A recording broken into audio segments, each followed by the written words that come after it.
the council. Strata is also the selection that Lehigh City has chosen, and I understand that American Fork is in anxious negotiations, because I believe they've also announced some things with the Strata. So at this time, we have two representatives here from Strata. We have Tyler Rasmussen, who's the VP of Business Development, and David Ryan, who's the Chief Operational Officer. So we will have two other council members. They're on their way that will join us probably mid-discussion. So we'd like to go ahead and invite you guys to come up, and if you wouldn't mind, kind of give us a little bit of a presentation, and we'll probably have questions for you at the end. Sounds great. Thank you for the invitation to be here. For the record, I'm Tyler, and this is Dave. He was trying to tell your recorder earlier that any bad comments that I make or that he makes can be attributed to me, so I'm not going to accept that. No, we appreciate the opportunity to be here. We understand the city's been having some discussions about fiber. We've tracked those a little bit from a remote perspective, and we appreciate the invitation to be here. We will talk a little bit more about the partnerships that have been announced that we're working on, and we're excited about those. I think they have some application and some benefit for Highland City to consider as well. Just really quickly, so yeah, Tyler Rasmussen, I've been with Strata for nearly 20 years, actually coming up on my 20th year. Dave, as our COO, has been with Strata for 23 years, almost. So, and we'll jump forward on slides, we'll gloss over it. We'll probably hit this slide deck fairly quickly, and then we'd love to spend the bulk of our time just addressing specific questions and thoughts that you guys have, so that we're using our time as wisely as possible. You may be familiar with the name of our organization because of announcements that have been made with other partnerships here close to you, but we want to give you a little bit more information about who we are as an organization. We have been in business for over 70 years. I've been doing fiber to the premises for 3 decades. We have over 300 employees and a whole suite of services that we offer within that. Obviously, many of those expertise and services are specifically tailored to fiber to the prem deployment and design, construction, permitting, and ongoing operations and maintenance. I'll point out a couple of things here that may be unique to us that you may not typically think of. We do have a state-of-the-art data center located in Vernal. All of these things we would certainly give you an invitation to come see firsthand. We've done many tours with many cities. I think it gives you a much better perspective to see what we have up close. So we do also have a 24/7, 365 network operations center that supports our operations as well as all of our partnering cities' operations. Have a fully staffed marketing team of graphic designers, campaign developers, web developers, and then we also have a media production subsidiary that we own in entirety called V6 Media. Staff of about 10 individuals. We also have a state-of-the-art studio there in Vernal that we leverage on behalf of our partners to record all of the multimedia assets that are necessary to support our cities in the marketing of their fiber networks. So hopefully that kind of gives you a really high-level perspective of who we are. I'll probably share with the council a short video that we don't need to watch here, but just it gives you another visual perspective of who we are as an organization. It's about a 4 to 5 minute clip. So. Can I ask you a quick question? Yeah. You know, Roosevelt, Vernal's lovely areas, but it's not where I would consider to be a tech hub. Now, how is it you ended up located in Roosevelt and Vernal? Yeah, that's a great question. And instead of along the Wasatch Front, I'm just curious. Yeah, so we're actually organized as a cooperative. We started back in '51. Primarily, if you're familiar with the Uinta Basin, we started as a telephone cooperative serving the areas outside of Roosevelt, Vernal, and Duchesne, the more rural parts. So Neola, Altamont, Randolette, Jensen, some of these smaller outlying communities that at the time the Bell companies were not serving at all. And so, a group of citizens got together, formed a cooperative, identified some funding mechanisms, and started building traditional telephone lines, copper lines, and obviously since then we've grown a lot. We've made several significant acquisitions. We've layered on new services, including fiber, and we're the company we are today. So that does make us unique. Obviously, we're not a for-profit organization. I think it does make us much more partnership-oriented. We believe it makes us more community-oriented. We greatly value relationships. And so hopefully that resonates as you get to spend more time with us and you see the way that we would approach recommending some solutions for Highland City. And again, as a cooperative, that basically just means that we're owned by the members that we serve in the Uinta Basin. They select board members that represent their individual exchanges and districts, and those board members govern our organization. It's a 10-member board. That doesn't obviously preclude us from offering services outside of the Uinta Basin. For many years, we've layered on additional services that go outside of that traditional Uinta Basin footprint. We've been in the wireless or cellular business for 30 plus years as well. We have a nationwide cellular offering.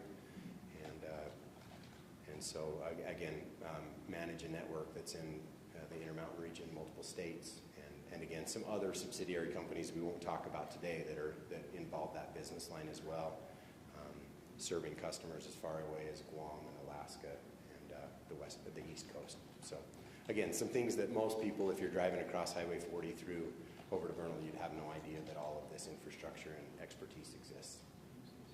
So jumping forward, Dave, if I missed anything, Dave, please feel free to weigh in. So why did Strata, I guess, choose to enter the municipal fiber partnership arena? That's a really important question that I think this council, hopefully it's one of the things you hear from us tonight.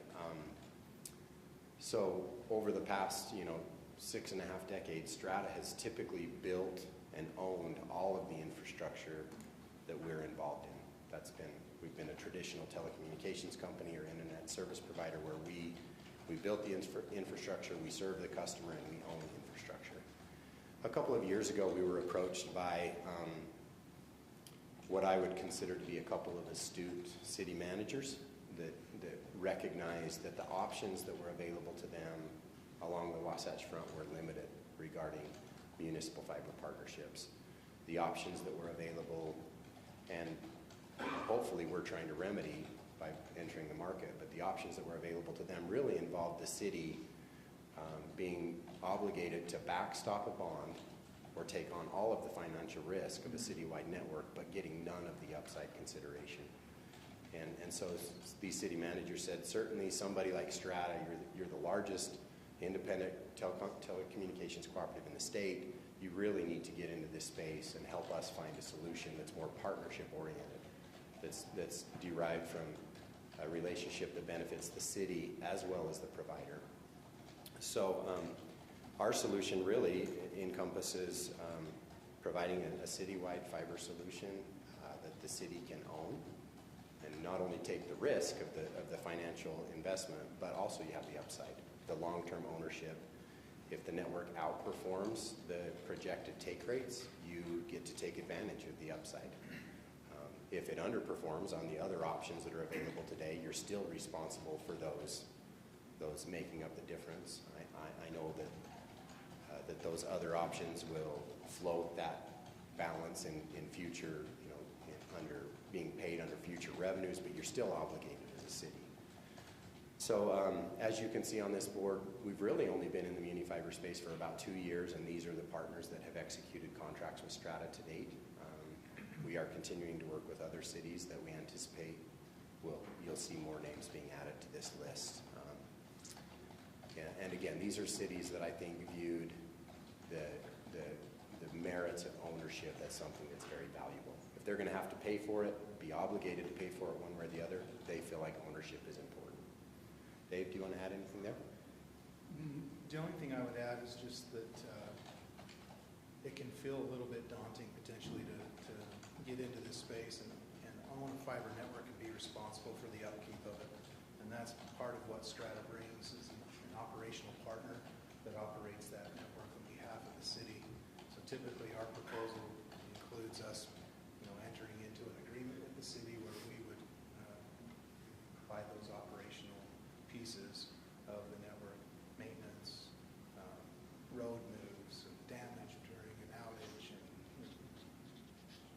taking care of customers when they want to come on or off the network, all those types of things we would be responsible for in a typical scenario. So that's something we will probably suggest, but just that's the only other thing I could think of. Each of these cities has some unique nuances that we can discuss if you'd like to spend some more time there, either tonight or at a later date. But I think the thing we want to emphasize is that we want to represent a partner for the city. We want to help you solve the problems. We're not going to come to you with a one solution and say, this is it, take it or leave it.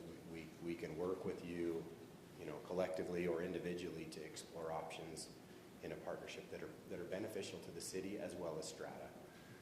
And again, we can get into these unique elements of these partnerships later if you'd like, or tonight if we have time.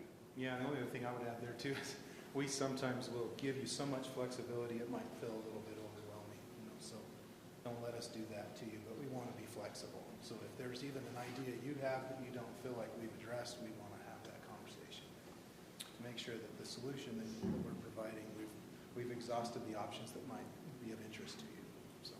So tonight, the remaining slides we have would be like our recommended or our initial starting point to a discussion on a partnership. But again, don't feel like any of this is hard and fast. It's just to spur your thinking. Okay? Just can we go back to the cities? So this is what I'm familiar with the cities. You can fill in. So Lehigh City, you've already entered an agreement. They've built what you call a NOC. But Lehigh City owns their own power company, so they also had some infrastructure and right-of-ways, if it be power lines and that.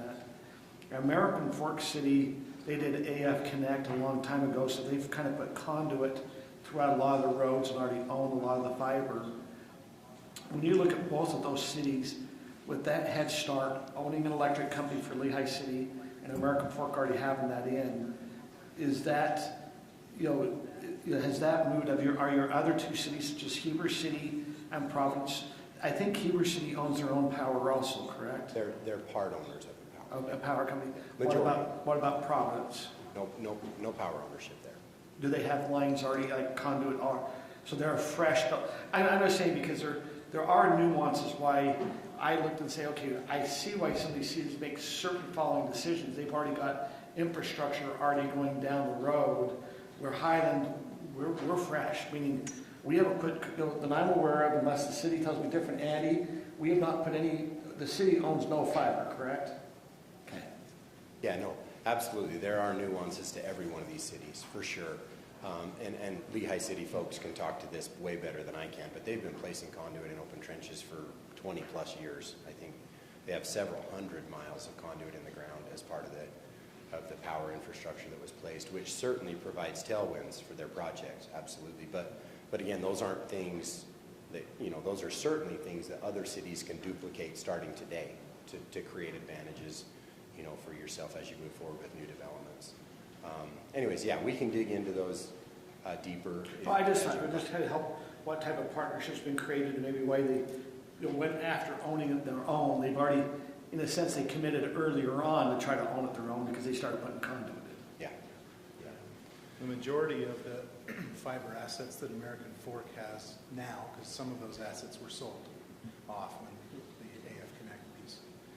But they still have infrastructure that goes up to Salt Lake City and versus it's more like a transport network, the majority of it. They do have some other infrastructure as well, but the majority of American Fork City is going to require construction, new construction, similar to these others. Yeah, and specifically I would say Providence City, American Fork, and Heber City are all starting very fresh with infrastructure. They don't have much, if any, existing conduit in the ground. But your point about Lehigh is definitely correct. They have a lot of conduit in the ground.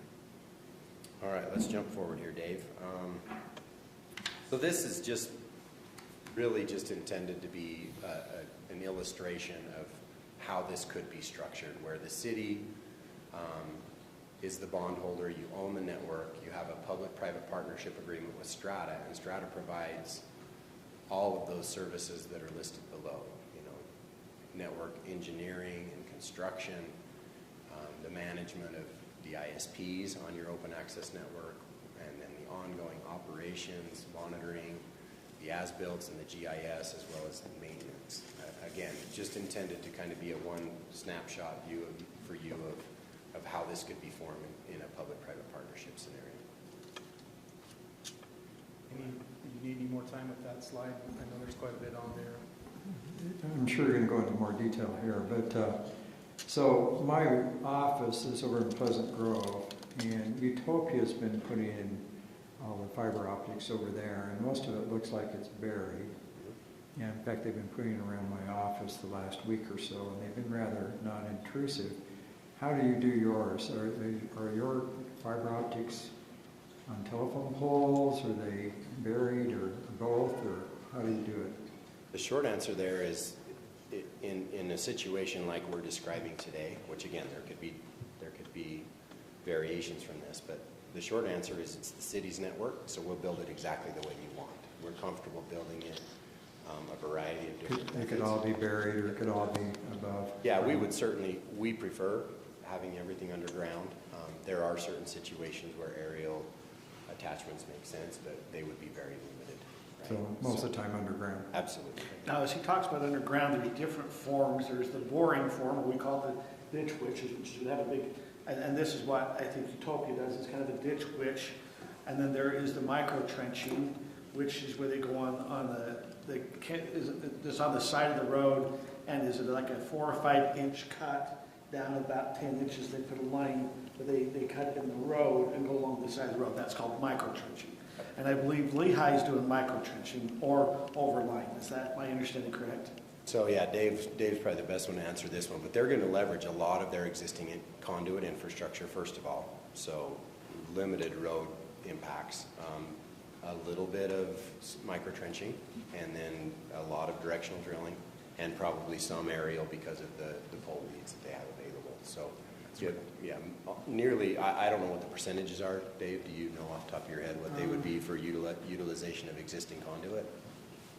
We're going to try to utilize every bit of it we possibly can. Is there a cost saving? I mean, I've always heard that micro trenching is the cost. The reason why a lot of people do that is because there's a cost savings versus the ditch witch or the core drill. You know, is there a 20% difference in cost when we're talking things? Or What microtrenching does is it gives you a little bit more predictability in your costs, whereas with directional drilling, you don't know what your soils are going to be like, and the cost of directional drilling through dirt is significantly different than the cost of going through rock. And although that exists with microtrenching, typically the microtrenching is happening in the road base, and so you have pretty predictable costs as it's related. The other factor that's valuable with that is that you can drive right over the top of a trench. You know, it's very non-intrusive while you're doing it. But we want to be clear. We'll build it however the city wants. We have the ability to do open trenching, directional drilling. We have multiple drills. We can plow sections where you have like open ground using a plow. We've got different types and sizes of plows. And multiple micro-trenching trains, Lots of right? different micro-trenching options. Yeah, so I mean, it just kind of depends. Like in Lehigh, one of the things we'll be doing is using a vac truck to actually excavate with a vac around where the conduits are going to be and place the vaults, you know, where those conduits and where the ends of the conduits are. So we're doing what we can to try to be. do you own the back truck, or are you using one of the city back trucks? We own two actually. Yeah, And again. then we have multiple vac trailers as well. They're plenty powerful, but they don't hold as much spoil as the vac truck does. So when you're doing lots of them in a row, it's nice to have a little more capacity to hold the spoils. Just one key, there's a lot of variations of micro-trenching too, so it's probably important for you to hear if we do recommend a micro-trenching solution in certain situations, it's probably important for you to understand what our typical spec would look like. And it's, you know, we're typically cutting an 1.5 inch wide slot in the road that's at least 12 to 16 inches deep. And then we're placing at most 4 microducts in the bottom of that trench vertically, and then covering it with like 12 inches of flowable fill, capping it with a mastic, asphalt-based mastic aggregate. So again, there's a lot of variations of micro-trenching, and so we feel like obviously that our spec is a pretty high standard and a good quality solution when micro-trenching makes sense. Okay. But there have been, you know, if I can just be frank a little bit, there have been times when we've been represented as Strata only wants to do micro-trenching, and that is absolutely not true. Absolutely not true. We'll build the network however you want, and we have experience experience and capabilities and the tools to do it. You need to look. Burial too, we have all of that. So however you want to do it, we can do it for you that way.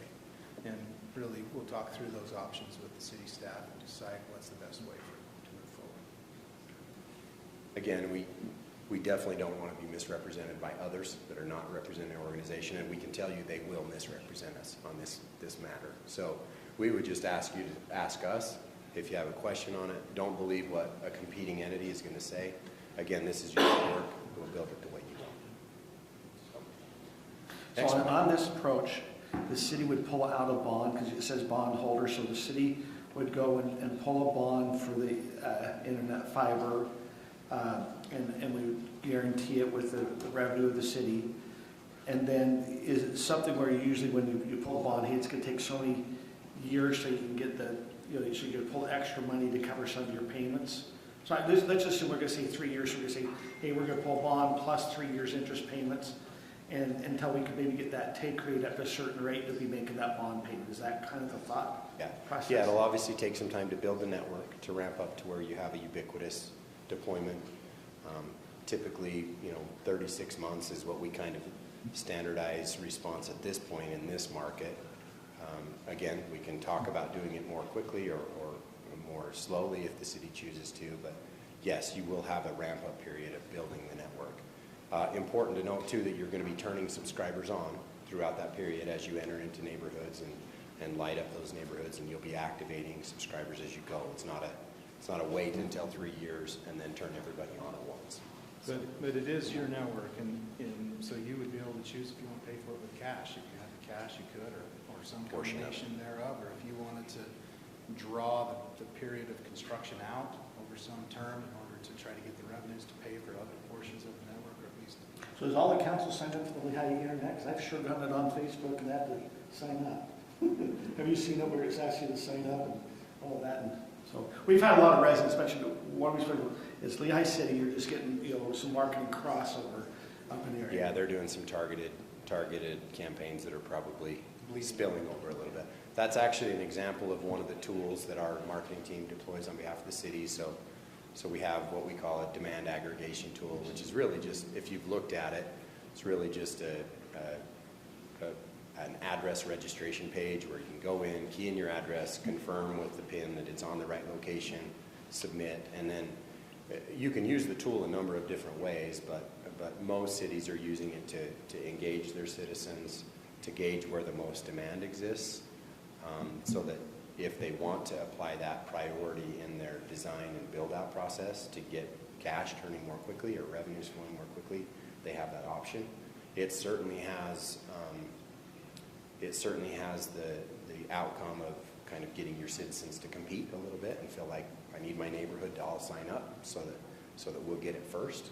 So there's a lot of good elements that come with that tool. Again, that's a tool that we provide on behalf of our partners. I don't want to get too fast a hold in front of your presentation if you have more stuff. Because I'm going to start asking, if you know what cities take rates, what you've kind of experienced, and then what the cost usually is per connection to be able to build that. And I understand it depends. Each city has, I can tell you we're a larger lot community, so I don't know if you've had some of those. We're going to have about 130 feet frontage, 110 to 130 feet frontage per household. Which it's a little different dynamic than some other communities. Yeah, we can get into some of that for sure. We've already looked at a high level and confirmed a lot of what you described. So yeah, you will have a slightly higher cost per passing than most cities that we've worked with, but again, that can be taken into consideration. We don't have a slide deck that we have to get through. We're here to talk to you about what you want to know. So let me ask a question. So I'm talking about tech. I'm old enough now, I've seen revolutions in tech during my lifetime. Obviously, your company's been evolving over the last several decades. Do you think fiber optics is going to be here for a long time, or are we just going to go to cellular towers? I mean, what do you think? I mean, my neighbor across the street is hooked in a cell tower over in Cedar Hills, gets all of his internet through T-Mobile. I could do that if I chose. So is this the technology of the future, or in 10 years is it going to be outdated? I guess that's my question, and there's no way to predict that. But. Yeah, like you said, it's difficult to predict for sure. My personal feeling is just me, that those technologies of wireless and fiber optics will be more supportive of each other than they will competitive with each other. So, for example, 5G deployments that they've talked about for a few years now, that would deliver the promise of gig-capable speeds, require extremely dense fiber distribution throughout those networks. So, at the very least, the city would be in a position with a fiber network to provide backhaul transport for wireless carriers who are going to need that in order to provide the scale and the bandwidths that they're suggesting they can offer over that technology. And we feel like we can suggest that fairly in a non-biased way because we're one of those wireless providers. We do that too as well. So what's the lifespan on fiber optics? I mean, how many years are you going to get out of it before you have to replace it, or is it good for 100 years? I mean, how long is it good for? Great question. We have some fiber routes today that are still in use that are over 40 years old, and we still use those. It does gradually deteriorate over time, but 40 years is a pretty long life cycle for a piece of infrastructure. The conduit itself, I mean, it depends on whether you maintain it and you keep it repaired when someone cuts it and things, but the conduit has likely has a longer lifespan than that. You can replace fiber optics by pulling in new ones in an conduit that maybe is side by side with one of the ones that's currently being used. So the majority of the cost of the network is spent in the physical construction itself. Once that's completed, you have conduits there, you can replace those every 30, 50 years, I guess, the fiber lines. And what we have found more of is just that we wanted more capacity than what we thought we wanted originally, rather than just that it's not working anymore, that its life cycle is ended. So I think Scott has a great question about because my understanding from most of the cell towers, they are hooked up through fiber, so they have to access fiber to be able to do that. Now, Elon Musk Starlink is one of the few that is being broadcast from a satellite, Yes. and he's getting about 100, is it called megabytes? Is I think the right wording? 100 megabytes down, and some are, but that's one question I have is, we have Comcast throughout our city pretty heavily. Some will use it for TVs, a lot are probably using it for their internet. Comcast is advertising they can get gig speed. I keep testing, I pay for 600, and I seem to consistently get between 250 to 500. I haven't ever been able to clock the 600. But one of the questions I have is, I don't seem to be seeing lagging in my watching. I seem to have it fast enough, and yet I'm on a Comcast line. And so one of the concerns is, I want to understand your experience between the Comcast, which we hear 93% of our city has Comcast. So we're heavy in that. How many are going to come away from that to go to fiber? Like, what's the service difference between fiber and what we might be hearing Comcast advertise or seeing with, is Comcast, because it's, and Comcast will be here a little bit later tonight, by the way. They have a presentation, so you can ask, but they have a copper line. Yours is fiber. What's kind of the difference you see between those two? Yeah, let me throw a couple things in here. So again, maybe in part an indirect response to your question. Many of the cities we work with will actually help, commission a city-sponsored survey where we can work to get really good responses from your citizenry and really identify the experience they're having, who their provider is, the speeds that they're taking, the prices that they're paying, basically derive an NPS, Net Promoter Score from each one of those, how satisfied they are cumulatively, and then ask them some pretty point blank and direct questions regarding their interest in a citywide fiber network, whether or not they think the city should participate in ownership, the pros and cons of that. Again, this is something we do pretty regularly at no cost, with the cities that we work with, because in our arrangement, and we'll talk again, we have shared risk. Under our financial model, Strata is not going to be successful unless the city experiences certain levels of subscription, because that's how we get paid, is a per user per month fee. And so we have interest in that information as well. Again, we'll provide that service to you 100% at no cost. So anyways, one other thing, if I can, and then do you want to take care of his question? Let me just jump back to you, Councilman Smith. So several of the cities we're working with, regarding like the lifespan of fiber and the competitive threats, they really are recognizing that fiber and or the internet or broadband service that's being delivered on fiber is really just an ancillary component.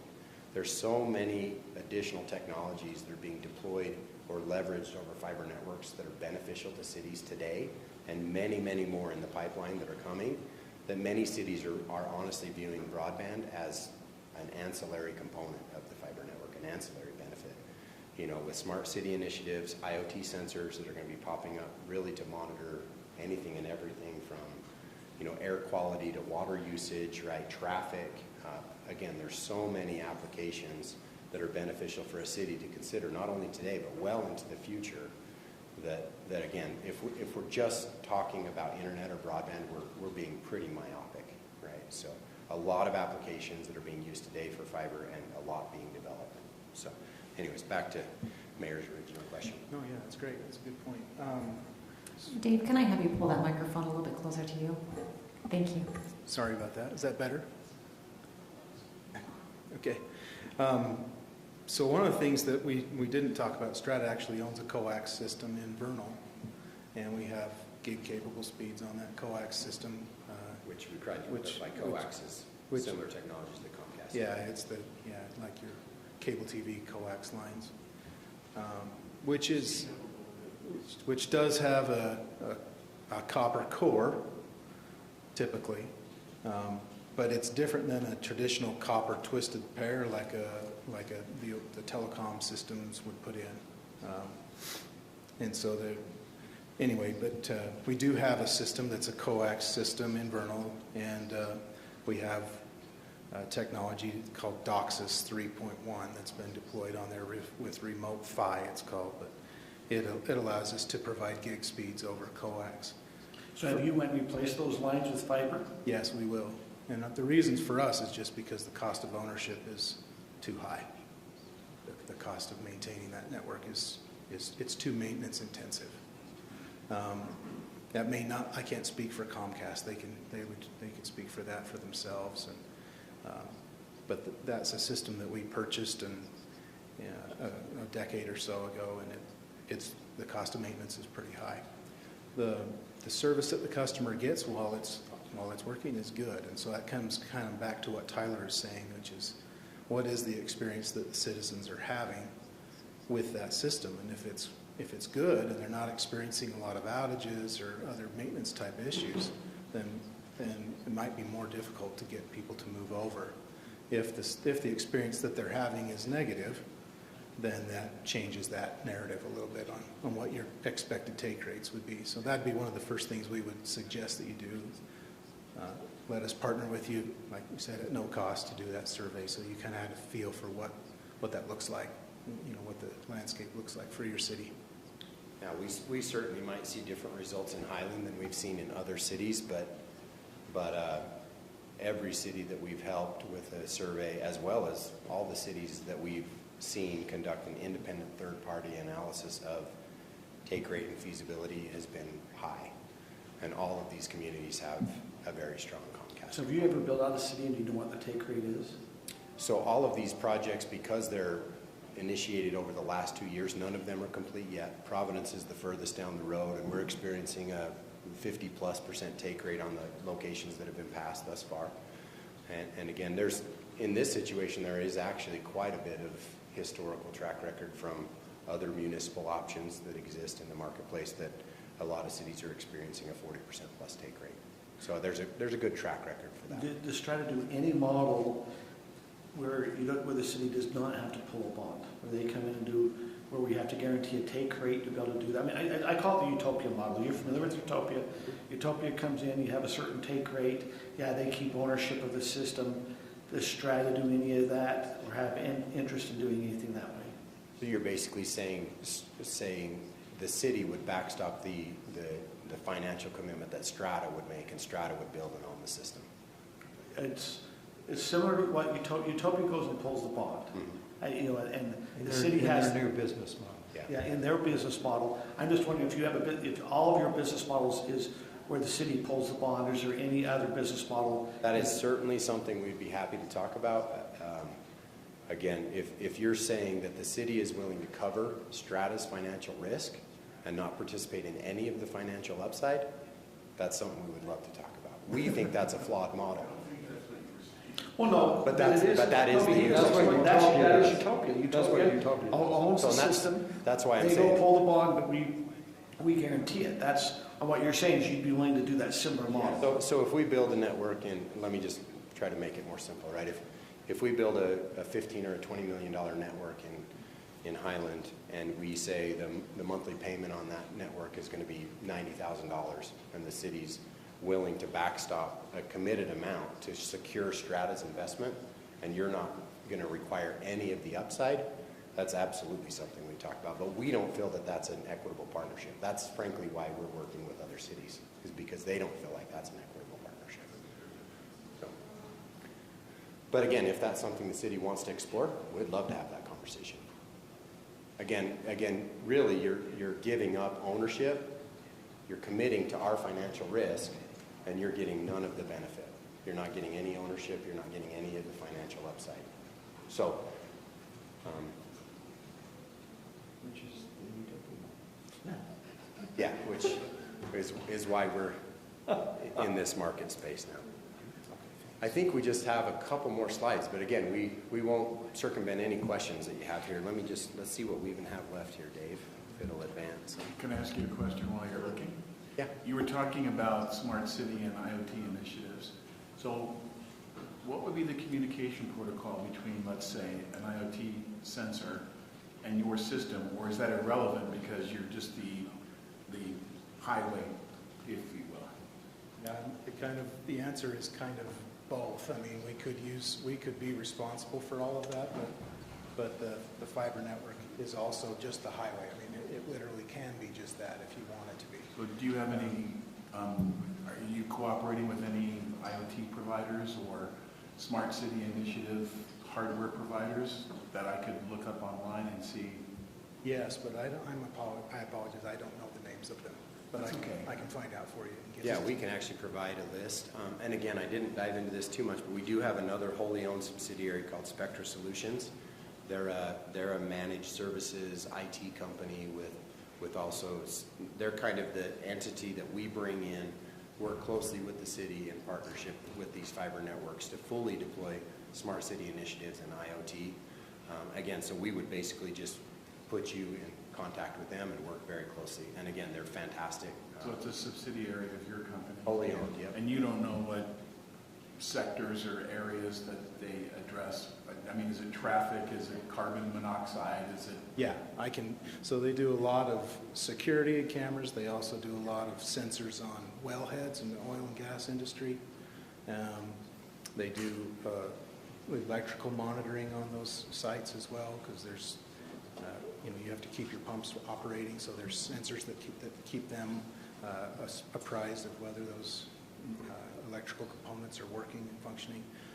They're also doing some water management sensors for, not really for like city distribution water today, but mostly like managing watershed from like the Colorado River systems, for example. You didn't give me a card, so before you go, would you? Yeah. Yeah, we We actually got one for distribute you. a bunch to the mayor. Okay. Yeah. So those are the segments they're mostly in. But you could set up a system where we monitored all the pressurized irrigation meters, because we're all converting to those. Absolutely. Couldn't you?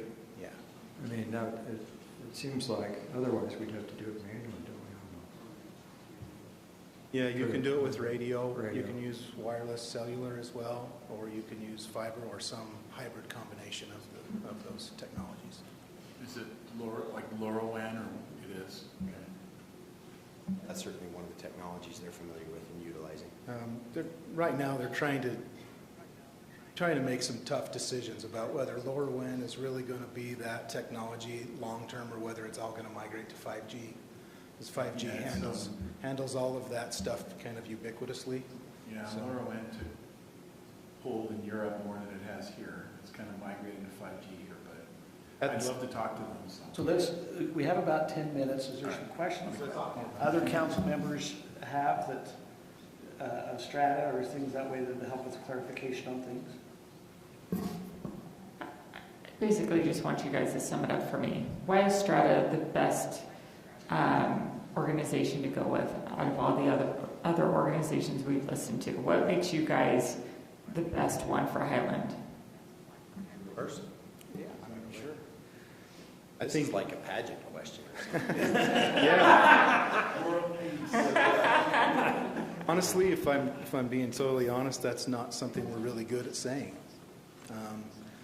We feel like we try to be a good partner, and we want to bring to you an option that you can consider, and we want to be flexible with you to design a system that meets your needs, whether that includes ownership or not, whether that includes a bond or cash or some combination where Strata contributes portions of the network, or whatever you feel is the right model for you. We want to give you the flexibility to do that at the risk of being somewhat more complicated, at least appearing to be more complicated. So I think, and one thing I would say that differentiates us is, even amongst telcos, Strata is unique in that we have invested in ourselves over the decades that we've done business, and we have in-house expertise that does everything that we do. And so whereas most companies will use an outside plant engineering firm and another firm to come and do construction, and another firm to come and do fiber blowing, and another one to do some fiber splicing, and we definitely do some of that, and we may need to do some of that in Highland in order to meet the scale and the deployment timeline. But we have that expertise, and we know how to manage it in-house. That's something we've developed, and we're pretty proud of that. And we would love for you to come see what we have in the Uinta Basin and see the way that reaches out into this area. Just for one last comment, and then I'll let Tyler sum up, and that is, we have fiber infrastructure that extends into Utah Valley and Salt Lake Valley, all the way into Denver, up through Wyoming along the I-80 corridor, and then along I-70 back into Grand Junction and back into Utah Valley. So we have infrastructure like that with services on it, customers that we've been servicing outside of the Uinta Basin on that infrastructure for many years.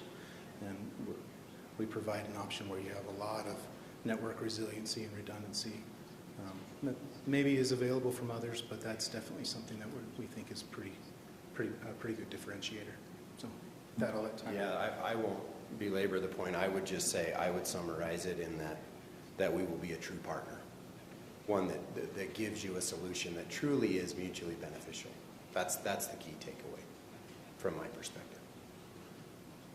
Much more concise than the way I said it. No, I just didn't have to say the rest because you said it. Any other council members, any other questions? One quick, before the council, we have to make it, so the council decision is do nothing and let the free market take care of itself. One, the other is to go pull a bond. We can pull a bond. Or two, we work with some partnership, if it be with Utopia or with Strata, that they pull the bond or they pull the financial, and they are going to ask the city for a commitment. So one of the questions I'd have is, if we let the free market happen, what's been your experience, right? And maybe we're too new still on the thing.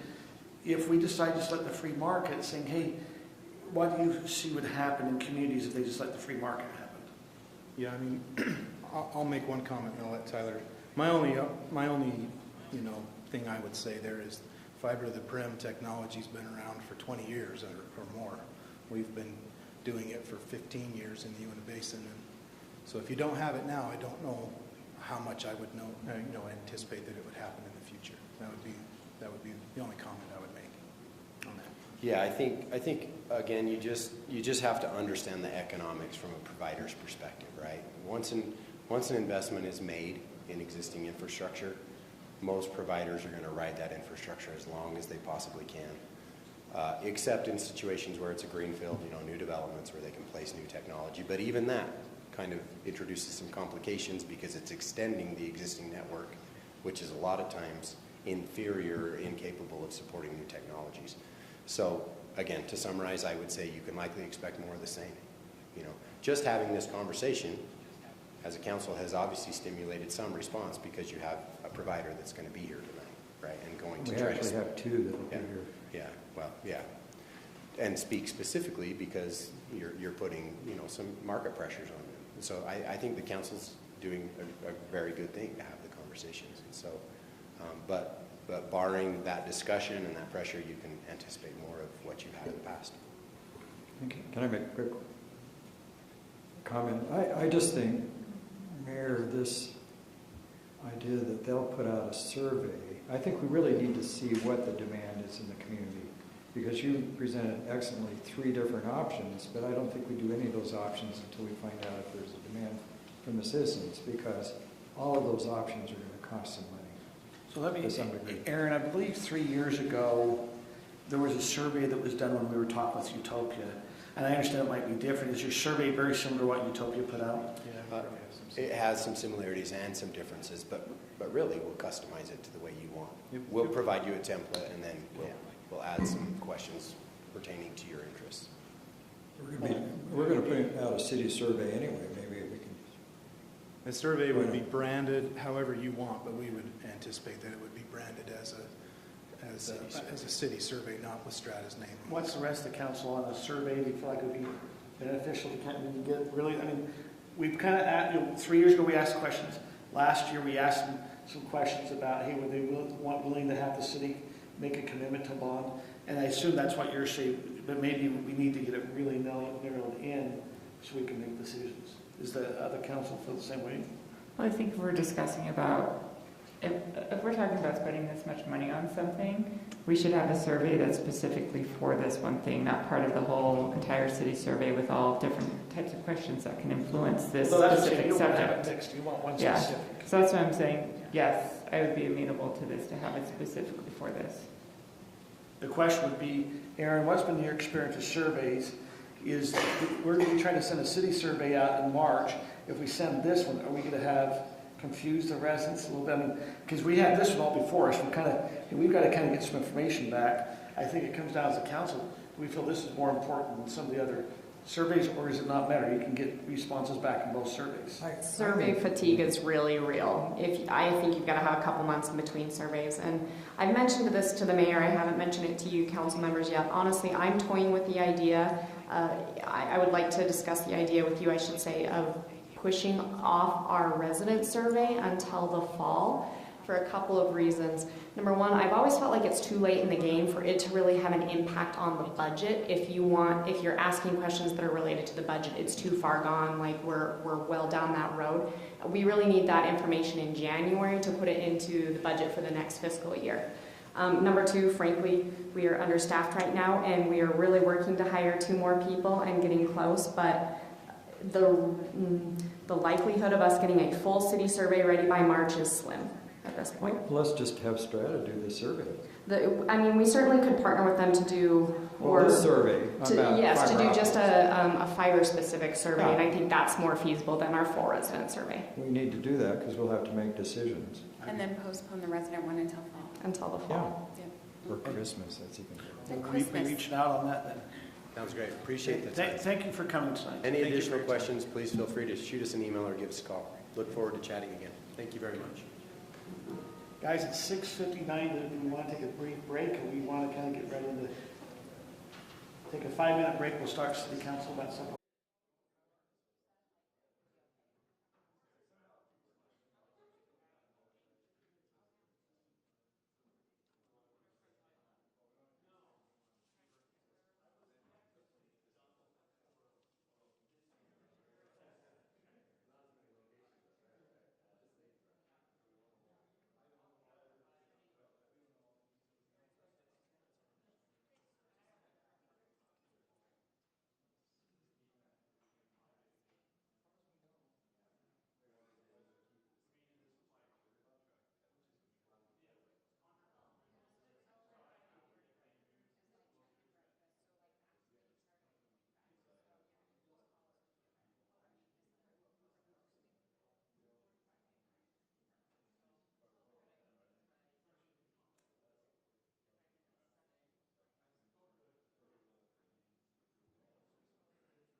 7:07 p.m. on Tuesday, January 17th, 2023. I want to welcome everyone out to the Highland City Council meeting. We will begin our City Council meeting with an invocation by Councilmember Scott Smith, followed by the Pledge of Allegiance by Councilmember Sarah Peterson. Our kind Father in heaven, we're thankful for the opportunity we have as members of this great nation and this wonderful city to work tonight to represent our citizens. We're thankful for our rich blessings.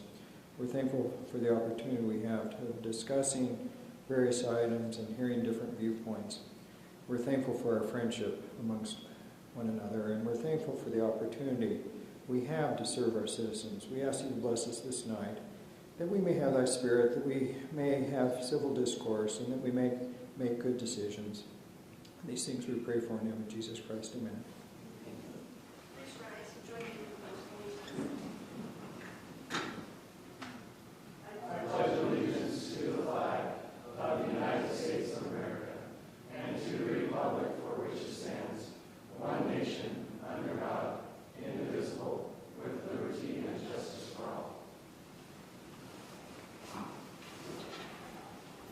At this time, we have two presentations tonight.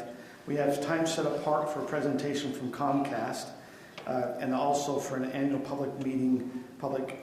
open public meeting training. We'll go ahead at this time and invite the representative from Comcast to come up and give us a presentation. We've had a little bit of a presentation, or I guess a presentation about 6 months ago from Comcast. This is kind of a follow-up on that. Mayor, do you actually want to hold the unscheduled public appearances first, or do you want to wait for that until after? Well, let's wait till it's after. We'll do the presentations and we'll do the unscheduled public appearances. Thank you. Oh, you ready? Is the mic on? Check. Okay. Joe, if you can just kind of maybe state your name and. Yes, my name is Joe Silverswag. I'm here representing Comcast. And I'll follow up with you folks if I can get this to work. Hey, look at that. Oh, that's right. We'll get there. And then it was D. Click share for Windows. And then it's doing stuff. Look at that. That's swanky. That's really cool.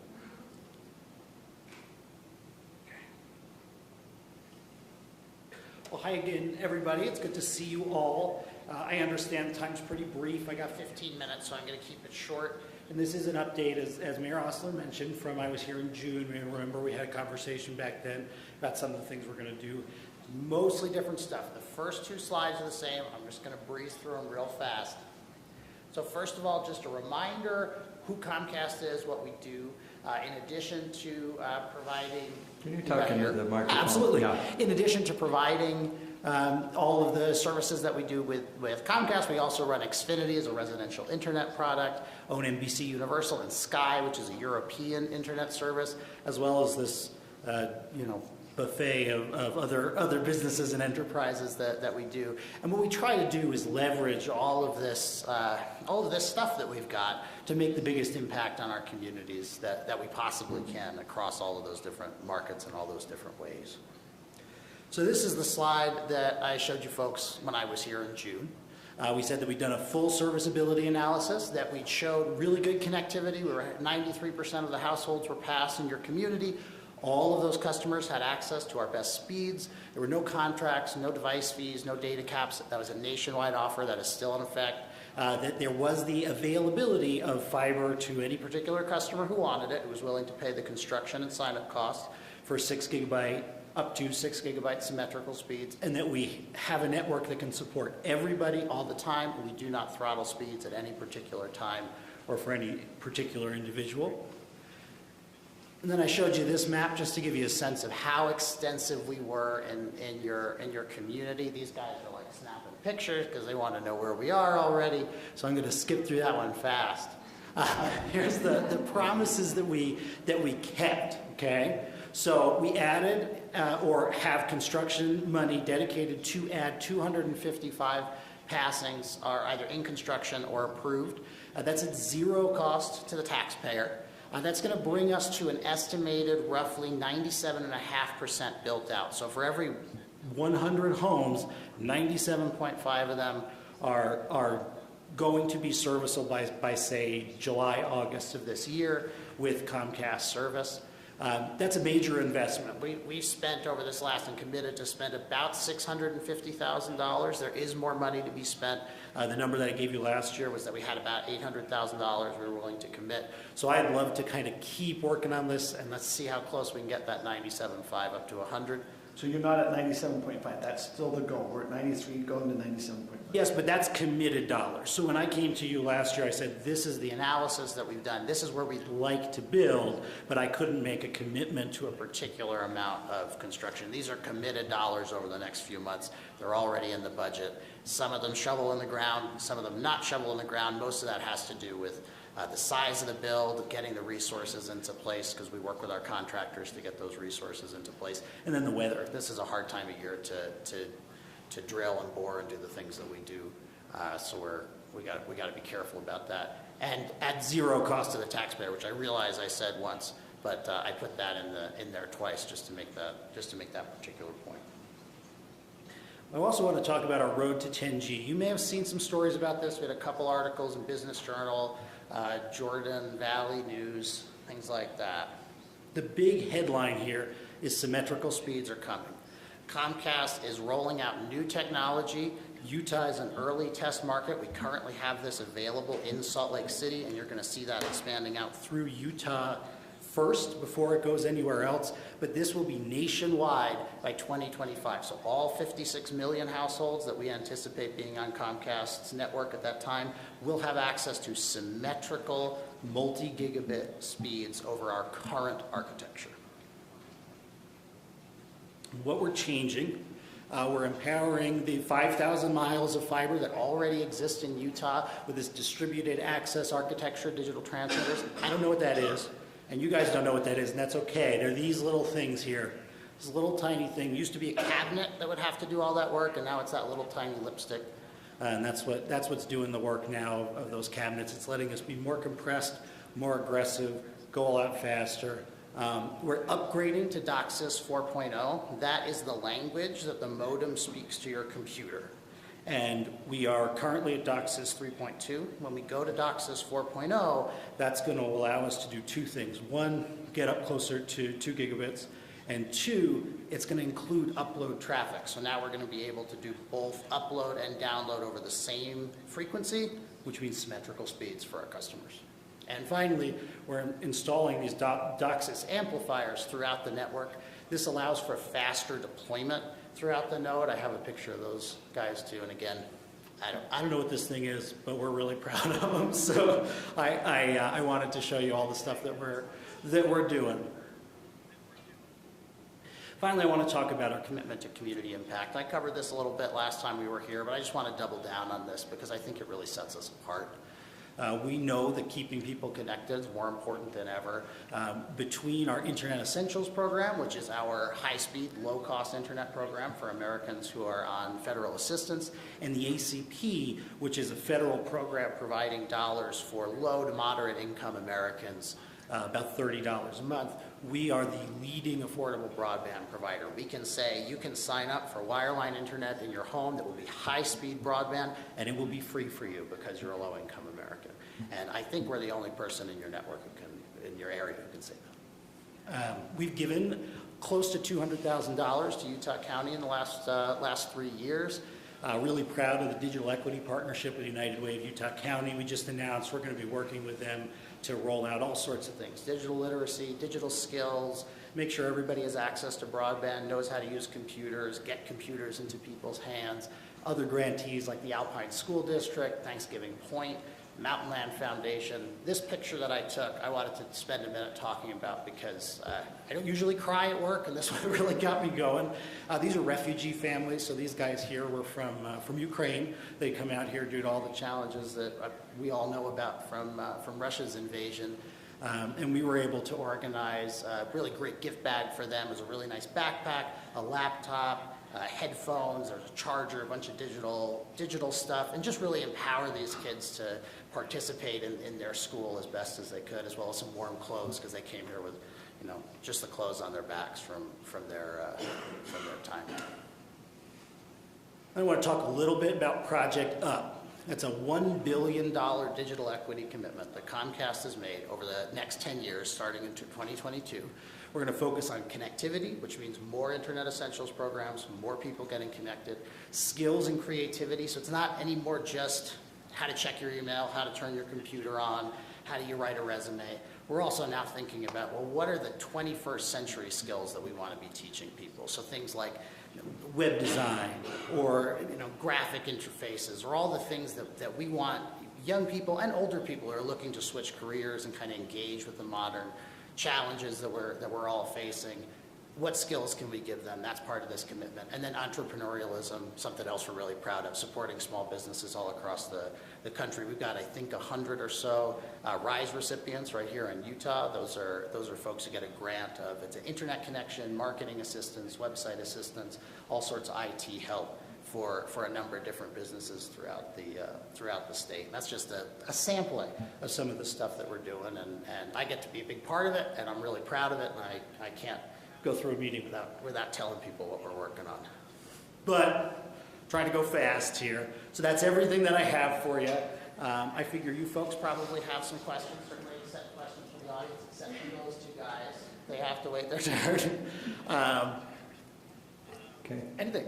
Yeah, sure, go ahead. Okay. That's When you're here in June, I talked about some of the negative experiences I'd had with your customer service.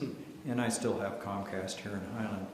But I've been restoring my grandparents' home in Pleasant Grove, and when we got to the point where we needed to hook up to internet and different things, Utopia had already laid the fiber optics in front of the house, but it wasn't available and still isn't available.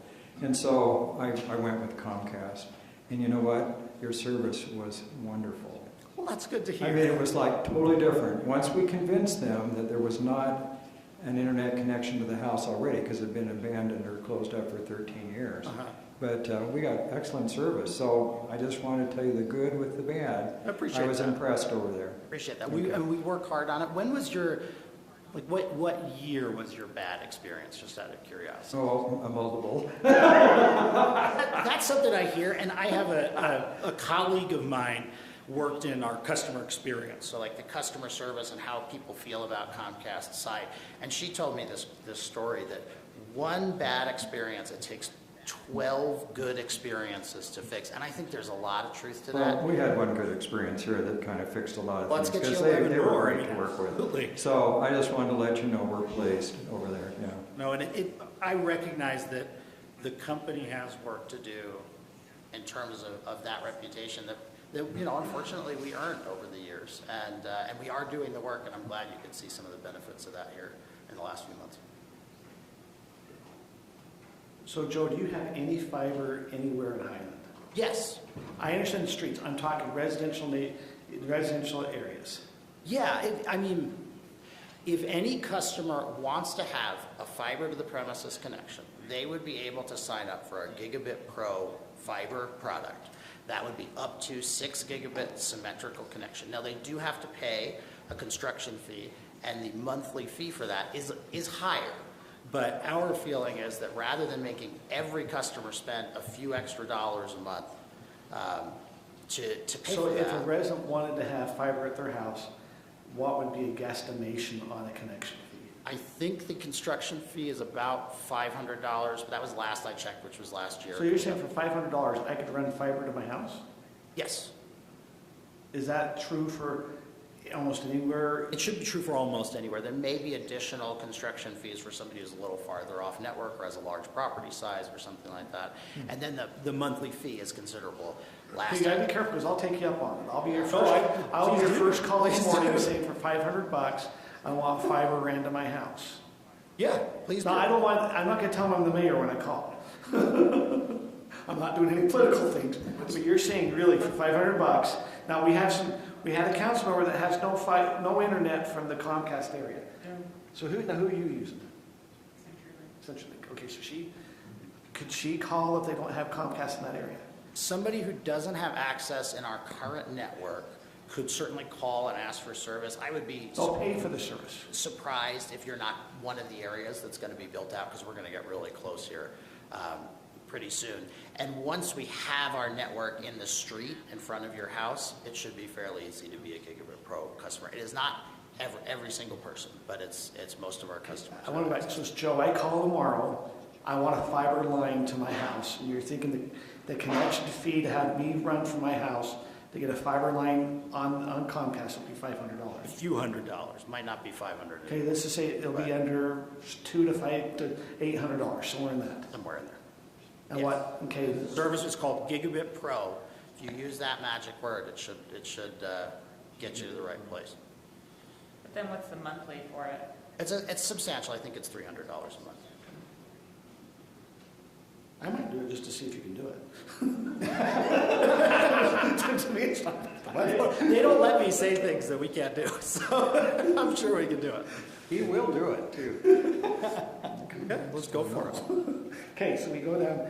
Are you in any subdivisions with fiber in Highland? Did you guys go to our Ridgeview subdivision and put coax cable? Did you put fiber? I will have to check to see what subdivisions we are in right now. Every subdivision we're in is our hybrid network, so it is a fiber-based network with coax connections for most residents. So you have the fiber in the street, but once you run it into the house, it's coax cable. Yes. That we're going to be having symmetrical gigabit services on in the next couple of years. On that system that you On talked that about? coaxial connection, yes. Once we've fully rolled out DOCSIS 4.0 and those other things we're talking about, it is announced, it is coming down the pipe in a hurry here. Okay, and then now as we look at those who are on Comcast, let's assume you have a home, what percentage also has a cable service, like they have cable TV? Is it 20% who have your internet also have cable, or? I would have to check to get a specific number for you on that, Mr. Mayor. I certainly am happy to do that. That number goes down and our internet subscriber number goes up every year. 20% sounds about right, but I don't want to stick a pin in anything until I check. I want to say 21, but let me check. So did you say the symmetrical service would be available despite the last mile connection being Over our current, coaxial? yes, a current customer with a coax connection will be able to get a DOCSIS 4.0 modem. It'll be a tower just like the one that you have now. Plug it into the wall and hook up to symmetrical, better than gig service within the next couple of years. Without paying the $500? Without paying any $300 additional per fee. month. It's current infrastructure. One of the articles, and I can send it to this group if you want, talks about the difference in cost between upgrading to an FTTP network, which costs about, they said, these are not Comcast numbers, they said costs about $1,000 a household to go from coax to fiber, like to the household, and this will cost a couple $100 a household, which makes us able to do it. We can just do it for you, and we don't have to ask you to borrow any money, we don't have to ask you to guarantee any debt, we're just going to do it because we know the customers need it these days and are asking for higher and higher upload speeds, and that's what we want to do, make them happy. Just like we did with Councilmember Smith. Other questions? We appreciate you coming tonight and give us an update. We look forward to having you finish out. So you're going to be adding on, how soon will those other homes that are not connected expect to be connected? They should be up, I would say, let's say by the end of the summer. July, August would be my guess. It could be a lot sooner than that, but I don't want to overpromise and underdeliver. Because in June, we were hoping that Kim had gotten the internet within the 6 months, and now we're 6 months, and so I'm just hoping that will actually. I've been trying to get Kim to some faster speeds. I would appreciate it. So. Kim, what's your address? Ready? 65. I got. This works. I do this all the time. I have a It really teenager does now, work. so I got up fast. Okay, 65. 65 west, 10,380 north. That's public record now. That's already on the county records too. So. Come on by. There will be no baked goods. I'm sorry. Well, I will check and I'll get a specific date on that particular street for you. And then I will report back on how the $500 fiber connection worked for my home, and if the $300 how it worked. Or update. You can be I mean, pro. I'll pay for $500 to get it brought from Comcast to my home, and then I'll pay the $300 a monthly fee to see how your fiber works. And I'll Okay. report back. Let's do it. So, okay, thank you. Thanks, folks. Okay, we now have, Thank you. thank you. Rob, we have a time for our annual open and public meeting training. That will be Rob Patterson. After the presentations, we will have unscheduled public appearances. Thank you, Mayor. Council, I actually had an alternative proposal. I was talking with the chief just a little bit ago, and he mentioned that he's now received 2 trainings on Open Public Meetings Act in the last week or 2, and so I think he's an expert. He could probably give it at this point. Yes, here. So you've delegated your, are you ready? No, he volunteered. That's what I heard at least. So, honestly, that's about the right advice. So, as we do every year, state law requires that every public body have training in the Utah Open Public Meetings Act. That's in the Utah Code, Title 52, Chapter 4. I've handed out a handout with the basic summary. We've done this many times already, so we'll go over it briefly, but hitting the highlights of it. Again, the most important part is don't do anything stupid, and then don't do anything illegal. And follow the 2 kind of policy goals of the Open Public Meetings Act. Take your actions openly, conduct your deliberations openly. As long as you do those 2 things in some format, you're probably going to be fine. All the Open Public Meetings Act is concerned with is meetings. And meetings means a quorum of the council. That's 3 of you, not the mayor, together talking about the city business. It does not include, you run into each other on the street, you happen to meet in the store. It does not include that as a meeting, but it does include anything else you do. So workshops, site tours, executive sessions, any of those are meetings, and if you're going to meet, you got to have agendas, you got to have notice, you have to let the public be part of it. All meetings by default are open to the public. You can close a meeting, you have to have a supermajority vote, 2/3 vote to close a meeting. You also have to identify why you're closing the meeting and where you're going to hold the meeting. We usually kind of dispense with that because we just go back there. But yes. So I keep seeing this 2/3 majority, but there are 5 council persons. That is equivalent to 3.35 council people. So you need 4. And I'm short, but I'm more than a third. And so why can't we define it as 3 out of 5 or 4 out of 5 or something? We can, and in fact, I think I might have actually done that in your upcoming council rules of procedure, what a 2/3 majority. It was still 2/3. It's still 2/3. But did I not define what it actually meant? I thought I was going to put in this means 4 if you have 5 of you. But it does actually mean 4. You round up because you have to have at least 3.3 votes. You can't have 1/3 of a vote, so Right. it means 4. Okay. 2/3 is what the state statute says. When you go to closed session, you can't take action or have votes. You also can't interview anyone for an elected office. So if one of you happens to take a job at the county and steps away from your council position, you can't interview people to replace the council member in a closed session. That's the only restriction. You can interview other employees and things, as we have done for the city administrator recently. There's certain reasons you can close a meeting. We've done this, but it's usually employee matters, character competence of a person, litigation and negotiation strategies, real estate, trade secrets, or if you're engaged in kind of quasi-judicial deliberation. So you have an appeal on a business license or something where you want to kind of deliberate as a judicial body, you could have a closed session on that. You don't need to. Closed sessions are never mandatory. You have to want to go to them. You can discuss things openly, like a real estate transaction. Sometimes it's just not in the government's best interest to do so. Public meetings, again, public can attend and observe and record. They can't necessarily speak. However, that might be changing this year. There's a bill pending where they will require all public bodies who have a public meeting to allow time for public comment. We do that as a matter of course. We have our unscheduled public appearances, But some cities and some other public bodies don't allow that kind of unscheduled, so city legislature is looking at requiring it. And then whenever you have a public hearing or anyone else who speaks, they're supposed to at least state their name, just for the record.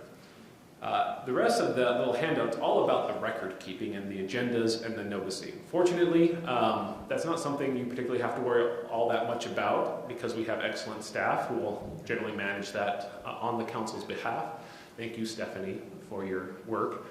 The most important aspect for you to remember is you can't hold a meeting unless you have an agenda. You can't take action unless the thing you're acting on was described in that agenda. It doesn't have to be exactly as you described it, so you can talk about an ordinance and then decide to completely change that ordinance from how it was originally presented. That's fine, as long as you gave the public notice that this was the type of thing you would be talking about during that meeting.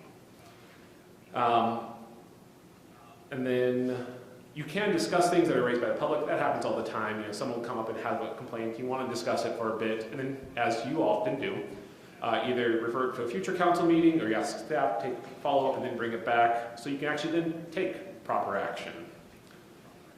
Finally, just on recordings, generally we have to record and have written minutes of everything. Closed sessions have some special rules. Generally, you have to record. You don't always have to have minutes. And then there's a lot of rules about how minutes have to be posted and published that Stephanie gets to deal with. Again, the whole purpose of the Open Public Meetings Act is to be open, transparent, so the public knows what you have done and what you will be doing in the future. You can, just the last thing, challenges and enforcement. There's criminal penalties if you kind of willfully do that. That rarely comes up. What does come up more often is, say you met in closed session and held a vote on something, which you can't do.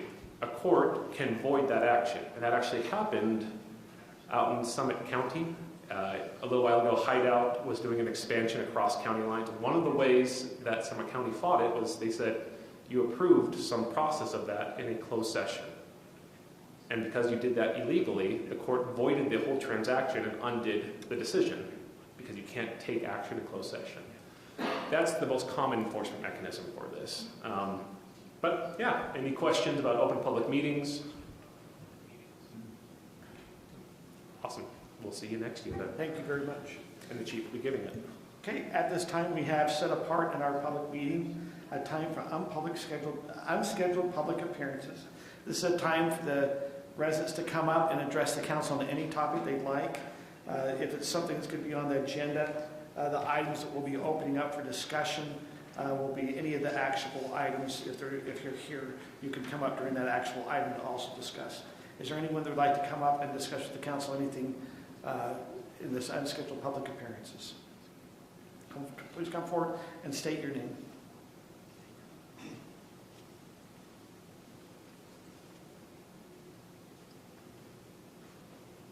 Hi, my name is Joseph Hunsaker. I haven't done much community anything since I was a Boy Scout, I think, but recently I was they've got state delegates and county delegates for the caucus thing, and I was a county delegate. So that increased my interest in public stuff. So that's in part, I guess, why I'm here. I didn't think I was going to be able to say anything, but might as well since you gave me the opportunity. Yeah, I have interest in what's going on here. I just really wanted to come to see how these work. And my background, I'm also a technologist, a computer programmer, and I am, I guess you could say, I'm a transhumanist as well, which is another topic, but I would like to understand if you guys have talked ever about using distributed ledger technologies or blockchain technologies. I don't know if I'm allowed to ask questions or not, but that is what I'm curious about. Maybe we can put that on an agenda at some point. Once again, the question was? The question is, have you guys considered using any distributed ledger technologies, like blockchain technologies, for the purpose of the municipal governance? I guess that's really my question for you guys. Thank you for coming. Thank you for your interest. We invite you to come to all the different council members. We have several residents sometimes will come in, and if you have something you notice we're going to discuss, we'd love to have you chime in. So thank you for coming. If it's okay, I'll kind of address the blockchain just because I don't know if a lot of us are familiar. Probably one of the reasons I would assume that Joseph maybe brought up is blockchain. If we were to do a discussion, it kind of locks it in so it can't be changed. It's the reason why people like blockchain is it locks in the recording. Does that make sense? Sometimes, let's say the county recorder recorded a property action and there was an error, they'll go and undo the error and you might not have noticed it. If it's blockchain, about every 10 seconds it locks it in, so you got to go and document why you made that change. That's why it's called a blockchain. Am I understanding that kind of correctly? So that was, but that's maybe that's too simple. I haven't. Much better than I could do, I'll tell you. So anyway, that is something I know that some governments are looking at for record keeping and different things in that way with that. So that's something done that. Is there anyone else who'd like to come and address anything before the council? Seeing none, we'll now move on to the item number 3, the consent items. We have consent item number 3A, which is approval of the meeting minutes from December 6, 2022. And item number 3A is an action final plat of Ridgeview Plat H. Is there a motion or anyone would like to? I'll make a motion. Okay. We've talked a lot about Ridgeview in great detail in many, many meetings, so I'm going to make the motion that the Highland City Council approves consent item A and B, which includes the approval of the meeting minutes from December 6, 2022, and the final plat for Ridgeview Plat H. I'll second. I have a motion by Scott, second by Kim. We are doing electronic voting. If everyone can log in and go ahead and vote. Kudos to Kelly and Stephanie, who have spent many hours trying to fix this system and apparently have done it. Good job, guys. Thank you. That passes 5-0. We'll now move on to item number 4, which is an action item. It's a preliminary plat of Hawks Landing. Kelly, I believe you could give us an overview of that. Yes, thank you, Mayor and members of the council.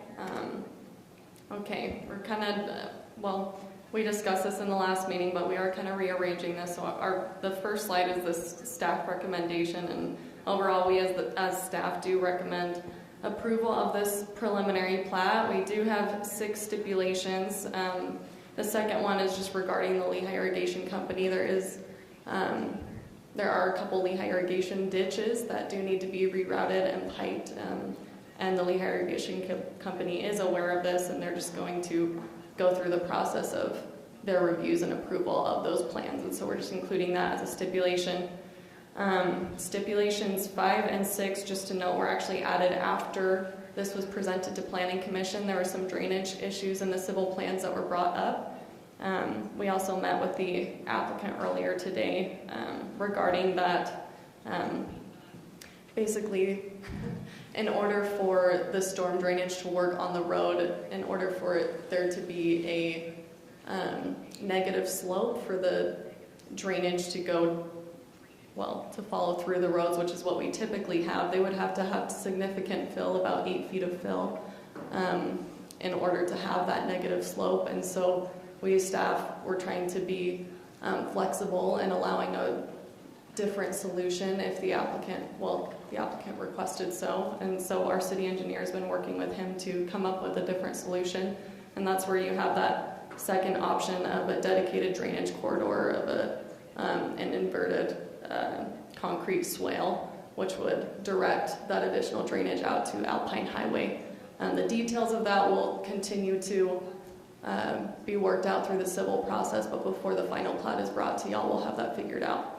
And then the 6th stipulation, in the current submittal, it doesn't show the 29-foot parkway detail, which is what we require on Alpine Highway, so it's just clarifying that that will be added as well as required by our standards. This is the vicinity map, for those that don't know. Right here is 11200 North, and then you have Alpine Highway. If you remember, it's just south of Agriler, which is that subdivision that y'all have seen a couple of times. And the general plan is just designated as our low-density residential. It's in our R140 zone. They have met all of our R140 requirements as far as frontage and minimum square footage requirements. They're proposing 7 lots. They're not proposing any under 30,000 square feet. The main access comes off of 11200 North. As you can see, there's not the full right-of-way on the north. They are doing the half street plus 10 feet of asphalt, which is consistent with our engineering standards, which also provides access for the property to the north in order to develop. And if you remember, in Aberlour, we do have a stub that goes south to that vacant property, and so we'll be able to eventually connect through to those depending on whatever that property owner, however they want to do their local street layout. This was presented to the Planning Commission on December 13th. They did hold a public hearing, and all appropriate noticing was sent out, including the 500-foot radius notices. There were 3 residents that participated in that public hearing. Their questions were primarily about the irrigation ditches and how those were going to be addressed, as well as fencing along their properties. And the applicant was present, and they had conversations during that Planning Commission meeting, and their issues were addressed. And like I said, we did add the 2 stipulations, 5 and 6, after the Planning Commission saw this. And there's a motion to approve. We included those 6 stipulations just so you can see them again. And then the applicant is also present, Mike Hawkins, if you have any questions for him specifically. Do you have any questions before we have the applicant? Yeah, I do, and this is a question for Andy. Can you educate me on what a 12-foot inverted concrete swell is, S-W-A-L-E? I don't know what that is. Sure. Basically what it would look like is just a pedestrian trail that drains to the center, just so that it functions as an overflow channel. Basically what we're saying is our standard requires a cul-de-sac to drain out of the cul-de-sac, so that we can't have a home get flooded at the end of a cul-de-sac. In this case, it produces substantial fill because of the way that this is laid out, and so as an alternative solution, we're suggesting that we could build a drainage corridor that would let any overflow drainage go to SR 74 or to Alpine Highway, and essentially to most people it would just look like a trail. So are you saying this would be a trail, and would there be times when there'd be water running through it? Just when the drain gets plugged up. I mean, most times no, but in the event that the drain got plugged up or was overtaxed, then it would function as an overflow corridor. And it's but 99% of the time it'd just be some kind of, just a walkway. So, but it's all concrete? That's what we're suggesting is the preferred remedy, because that way it's not something we have to expend significant funds, time, or care taking care of. It just sort of sits there and does its job until the day it's needed. So it's a unique concept. So I'm going to ask Tim's question to Mr. Patterson.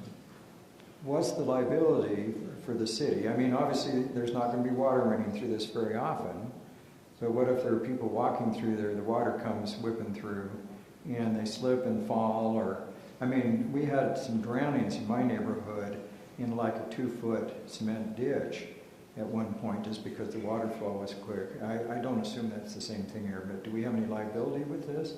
I wouldn't think as much. I mean, Andy would know the design specifications, but I don't think it's not like an irrigation ditch where it's it's more just a little slope that helps channel water in the event it's needed. And in the event that it is needed, it's probably a terrible day and very wet and so stormy. People wouldn't be out there too much. Shouldn't be out there, and you would see the water coming down it anyway. So, I mean, it's like water running through the streets, and sometimes they get backed up and it kind of pulls out into the road. It's the same kind of concept. Wet sidewalks or something like that. No more liability than that. Okay. Now, Andy, do we have this anywhere else in the city? I haven't seen this concept done elsewhere. Is this commonly done elsewhere in the city?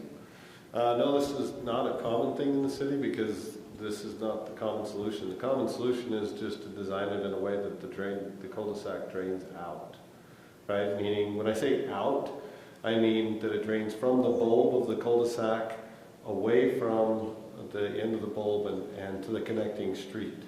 So what we try to stay away from is situations where we have low points on cul-de-sacs or other streets for that matter where we don't have an overflow path for that low point to go.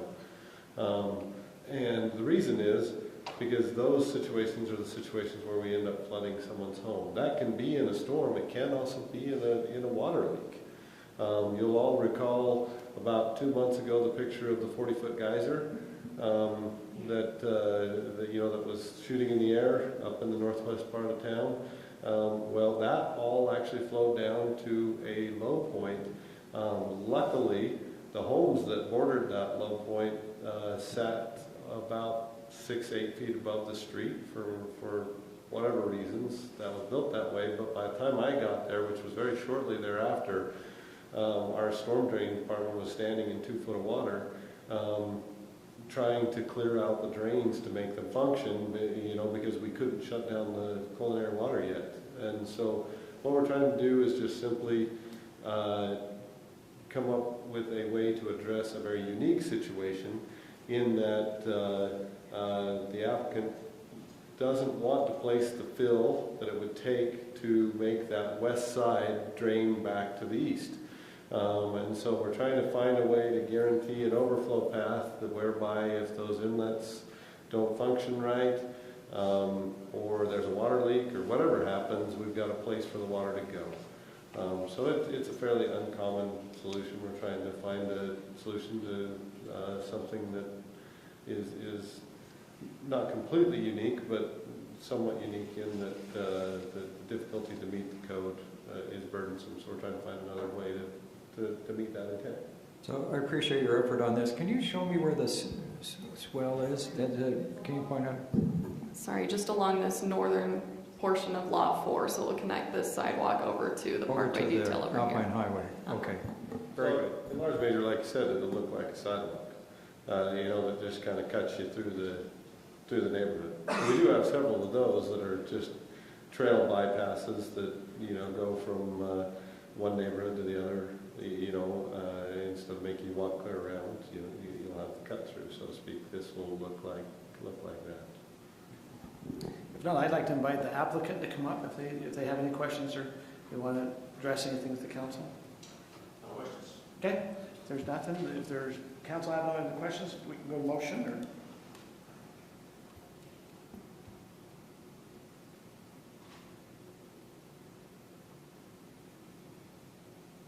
You want to put the motion to the? I'll make a motion. Is that okay? I move that the City Council accept the findings and approve the preliminary plat for the Hawks Landing subdivision, subject to the 6 stipulations recommended by staff. I'll second it. Okay, I have a motion by Kim, second by Scott. Any further discussion before we go to vote? Okay.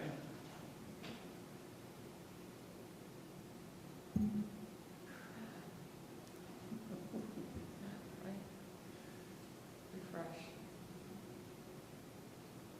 That passes 5-0.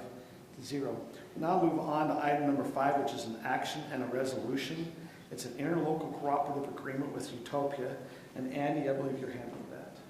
Yes, Mayor and Council, you'll recall Utopia representatives were here in December, and we talked about a interlocal agreement between Utopia and the city. You'll recall that in the case of Utopia, where they are a governmental agency, where typically we would sign a franchise agreement with, say, a private telecommunication provider like Comcast, who was here earlier. In the case of Utopia, we signed an interlocal agreement because it's 2 governmental agencies. But the interlocal agreement that was considered at that time was to allow Utopia to place their facilities within the city's rights-of-way in order to serve the citizens.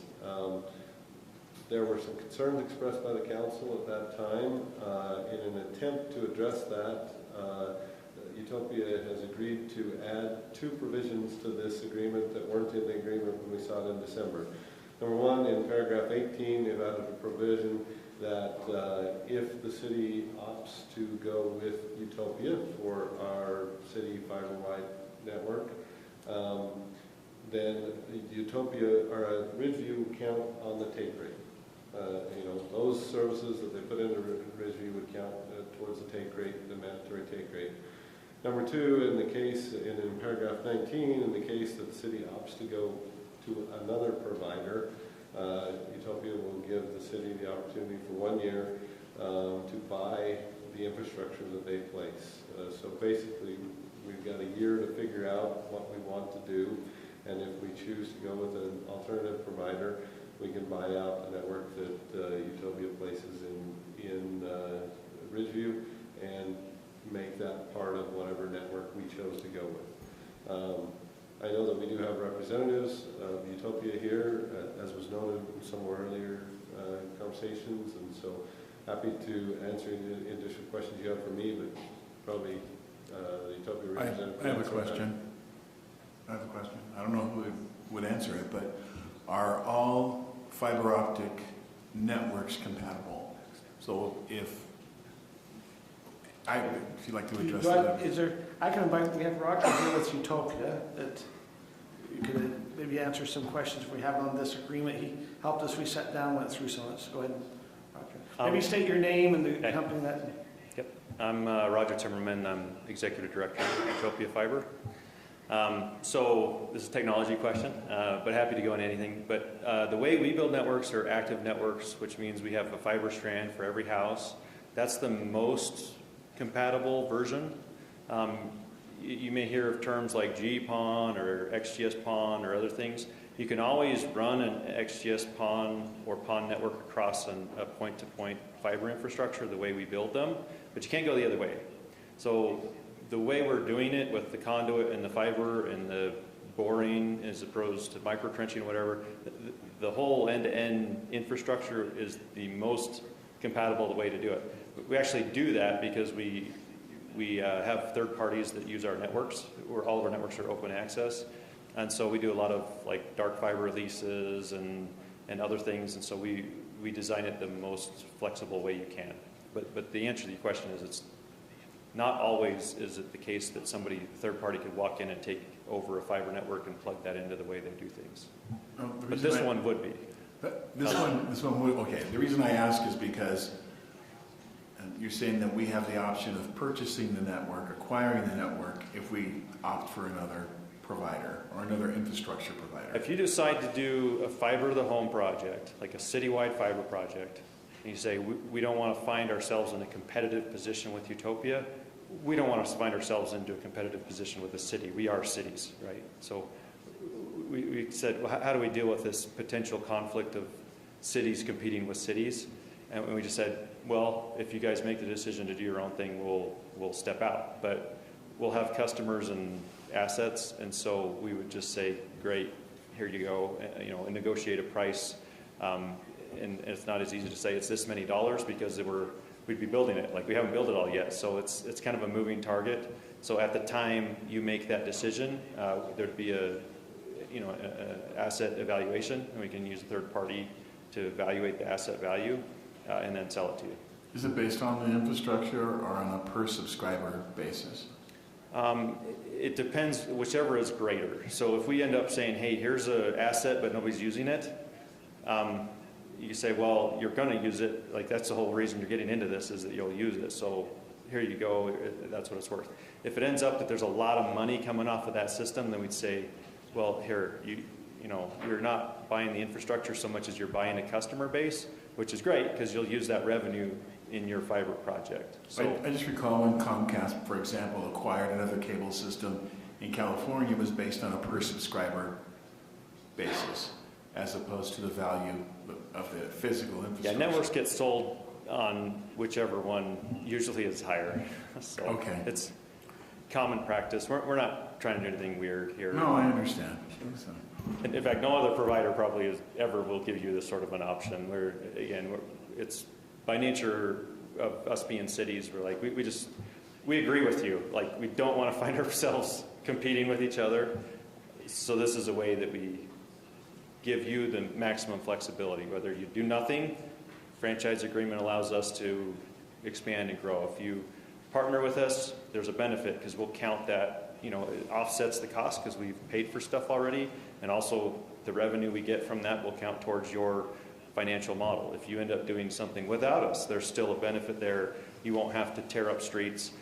This asset's going in at a lower cost than typical because Boyer came to us, the developer there, and said, hey, we'd literally like to have Utopia in there. So we were able to get the conduit into at least part of the development at very low cost because we just laid the conduit in there. So the cost of getting this part of the city into the city network, there was really a big opportunity there. At the time, I think we were thinking the city would make a decision within the year when we started this. In fact, we shared an email. It was like from March of 2020 when we first requested a franchise agreement. And that's my fault. I didn't follow up and continue that. I mean, we talked about it. It was favorable. Some cities don't actually have franchise agreements with us and allow us to use the right-of-way. Some cities approve it, not in a city council. And this was just one, we kind of dropped the ball on that, and we apologize for that. But we weren't sneaking anything in. I mean, we've been having the conversation for a couple of years. So let me ask some questions about that. I'm sorry, I think I interrupted someone, but you are at least a quasi-government agency. And so 100% governmental. Yeah, that's right. So certainly a government agency would know that you need an interlocal agreement. It's not a franchise agreement. It's like a franchise, but an interlocal agreement before you enter a city, or at least some sort of consensus on it. So I guess the question, because I've had a little heartburn about that, but well, it's your choice whether it's required. Right? Yeah. Some cities don't require it. I don't know that you actually have any ordinance that requires it. In fact, I believe you don't. But you have the choice to. You can always have one. Yeah, but Rob, do we have a requirement? I'm double checking that now. So, but other providers like Comcast, they have a franchise agreement in different things with us, right? That's what I understand. I will say that, certainly many do. We have learned of one recently. It's a similar situation to this where they've already run conduit, but do not have fiber lit up because they don't have a franchise agreement. Again, it was a new development. They worked with the developer, they put the conduit in, but they don't have a franchise agreement yet. A different company than Utopia. And so it's not, what I'm learning more is that is not an uncommon practice, but our practice has been that before they can actually turn on that fiber, they need to have a franchise agreement with us. Right. May I ask a Or question? interlocal in Utopia's case. So you said if we decide not to enter into an agreement, that you will sell that infrastructure back to us, but we didn't say it could go in the first place. So I'm thinking, wait a minute, that sounds like a pretty good gig. I can go put something in, say, hey, if you don't want to use it, I'll sell it to you. I mean, it's your choice. We're not forcing anything on the city. I mean, you're not obligated to buy anything. So we can just leave it there and it will just... Yeah, we could sell it to someone else. We'll sell it to Comcast maybe. Or you'll sell it to... We still own the asset, but we wouldn't be entitled to expand it. So one of the things, and this help, and this with a franchise agreement, you already have like CenturyLink and Comcast and others who are internet providers that are here in the city.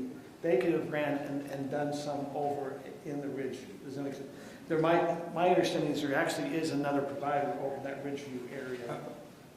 I've talked to several people there. They're all on different internet services, so there's more than one. That's the question. Have they come and got us a franchise agreement? Because we're but it's what the problem I think we ran with Utopia. You brought it up, Scott. They're an interlocal agreement versus a franchise agreement. The one question I think that might also come up is in a franchise agreement, there's taxes that are collected on a franchise, but in the interlocal, is there taxes collected? Am I understanding correctly? So I'd be happy to jump in the tax situation. So we don't set tax rates. The state does. So there's a few things that apply or don't apply. Any municipal telephone service, any telephone service has a municipal telecommunications tax that's applied to it, whether or not that's even mentioned in a franchise agreement. That's not something you, as a city, enforce. That's state code. So that's for phone services, and any of our services, like one of our service provider partners comes in and offers phone, it would be taxed, and that gets remitted to the state tax commission. They're required to comply with that. We don't have cable television service on our network. You don't get a franchise tax for that. If Comcast, for example, comes in and offers streaming video, you don't get taxed from that. If they offer broadband, you don't get taxed for that. The only service that's taxed under a cable franchise is cable television, so the old style, cable linear TV. CenturyLink doesn't get taxed except for phone service, so CenturyLink gives you internet service using a franchise agreement. You don't get any revenue from them except for just on their phone service. And you say, why isn't anybody taxing for the internet side of business, of their services? There's the Internet Tax Freedom Act at the federal level that prohibits taxation of internet services. So we would love, I mean, you think of who we are. We're cities. We would love for internet service to be taxed. We are in favor of that. But we'd be violating federal law if we did it. So we're taxed exactly the same as every other provider in this city, whether we make any mention of it in this agreement or not. So we generally choose not to and just defer to the other levels rather than put stuff in there that might run afoul of state or federal laws. So now, would this be a true statement? If we entered this interlocal agreement, it doesn't only apply to Ridgeview, you could go and put conduit throughout anywhere in Highland, correct? Yeah, we're very interested in going anywhere we can make it work. We're the preferred choice for the state and the county and UETN for the schools. And so our intent wouldn't just be to do this. So what happens if we don't enter into an agreement with Utopia? If I'm talking citywide, are you going to start going, hey, we're close to this neighborhood, we'll offer it to that neighborhood and go down? Does that make sense? Yeah. I mean, it's what I call the free access model. Kind of like an incremental model. Like if the city's like, we don't want anything to do with this, well, we'll do what we can do. And you know, the likely candidates would be schools and governmental facilities. The city itself, we have several cities that use our service and they don't do fiber to the home projects with us. So if you want to upgrade your service here, I mean, there's a lot of options to you and there's no downside. You're not on the hook for any money. You're just treating us like any other provider in the city. That's one path forward. And so, again, our request, we'd ask that you look at us just like any other broadband provider in your city, except we're giving you actually more favorable terms than any other would. Just because we're trying to, you know, any path forward, what we're proposing is not a conflict to that. It actually is an enabler, and then you can do whatever you want, and what we have done should be of benefit to you. So my understanding, if we look at number 18, is that if we, what we call a take rate, if we go citywide, everyone's going to be looking at a take rate to either pay for a bond or to to take care of the cost. So what you're saying, hey, Ridgeview, which we're talking about now, will be counted in the take rate, but will not be counted also towards the cost of the city to do the infrastructure, correct? Yeah. And then if the city decides to go with, we had a presentation by Strata tonight, if the city decided to go with Strata, then it would be a purchase. We could buy that lines that they've put in if we wanted to do it citywide, and that would be an option. But that's up to the council how they'd like to move forward. So why wouldn't we wait on that decision until we decide what provider we're going to use? So that's a question for you, Roger. So we're in the midst. You know, of course, we've had Strata. You can see what would be the downside of waiting, say, 30, 60 days for us to be able to get this decisions. Yeah, so the most immediate one is that we're expecting this year's round of awards from the school system any day now. And we did put in bids, and we won them in the past and canceled them. And your schools are paying more today than they should be because we weren't able to get to them. We'll probably win them on this round, and we'll be able to save your schools some money. But if I don't have a franchise agreement, I can't build to them, right? I mean, you could still allow us to, but you've chosen you want us to have a franchise agreement. I mean, UDOT doesn't have a franchise agreement with the city, and they have fiber and conduit in the city, right? You don't have to have one, but you've chosen to, and we're happy to comply. But we'd really like to get this done and do it in a way that it's only good for you. Right? Again, any path forward you go, it's a good thing for the city that we're here.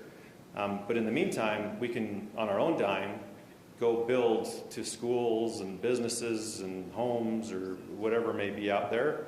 And depending on what option you go with, it's always better to have more options, right? And so you could benefit from that either as a revenue credit, or you could benefit from that from getting a lower cost or a jump start on your own fiber project and a jump start on revenues. Or you just stay out of it and there's some better services kind of where we can get to it. I mean, either of those paths forward are good. So some of the dilemma we find is, you saw the Comcast presentation, we have 93 to 97% of people on Comcast with various degrees of satisfaction. The problem I have is we really haven't done a real good survey seeing what the demand is amongst our citizens for a city-owned or a city friend or a fiber system, if you know what I mean. Because if we changed our mind in the next year and said, hey, we want to go with Strata or that, and you've already put in a lot of infrastructure, that's going to cost us a lot of money up front. And so we're just trying to... But less money to do it than to do it from scratch. Well, that's absolutely true, but then we'd have to come up with all the money to pay you back, because you could, in the next year, you could run fiber all over the city before we make the decision. So we're just in a little bit of a dilemma. We don't know what the demand is out there for fiber. And I think we need to kind of, that's my opinion, is we need to kind of settle that. If there's big demand for it, then I say we choose when and go for it. But if we have the funding, that's the big problem. It could cost us millions of dollars. So I don't know. Yeah, our urgency right now really is the schools, because we're expecting to get orders that we're either going to have to commit to and build to, which could be us investing millions of dollars into your city, and then those revenues from those schools will count towards a project if you do it with us, and if you do your own project, you can buy those routes from us and you don't have to build them. They're there. I mean, you spend the money, and day one you have a revenue and a network in place, rather than waiting 2-3 years to get it built and then hope that you actually win an award from UEN for schools someday in the future. And actually, those ones will never be on the table for an independent project. Utopia is one of the few entities that's actually eligible to win schools, because we've built into Saratoga Springs and Linden, where their aggregation sites are for schools. So even though we're saying, yeah, we've got a lot of interest in schools, that only comes to the table if you were to partner with us. So what you're saying, though, if we decide to go with another carrier, and even though you've ran to schools, you're saying, hey, we'll sell any fiber we have in the city in the next year. So you know, there's certain carve-outs that we might want to do where they're not competitive, right?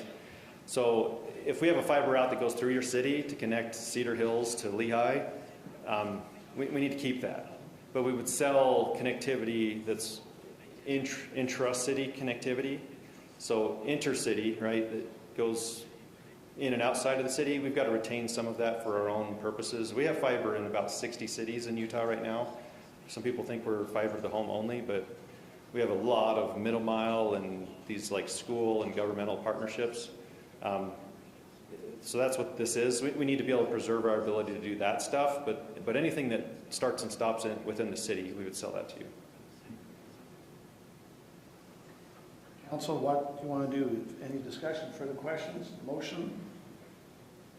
I support Scott's idea of let's wait and let's see what the survey says, and give us some time to think about what company we might want to go with, and then we can decide at that point.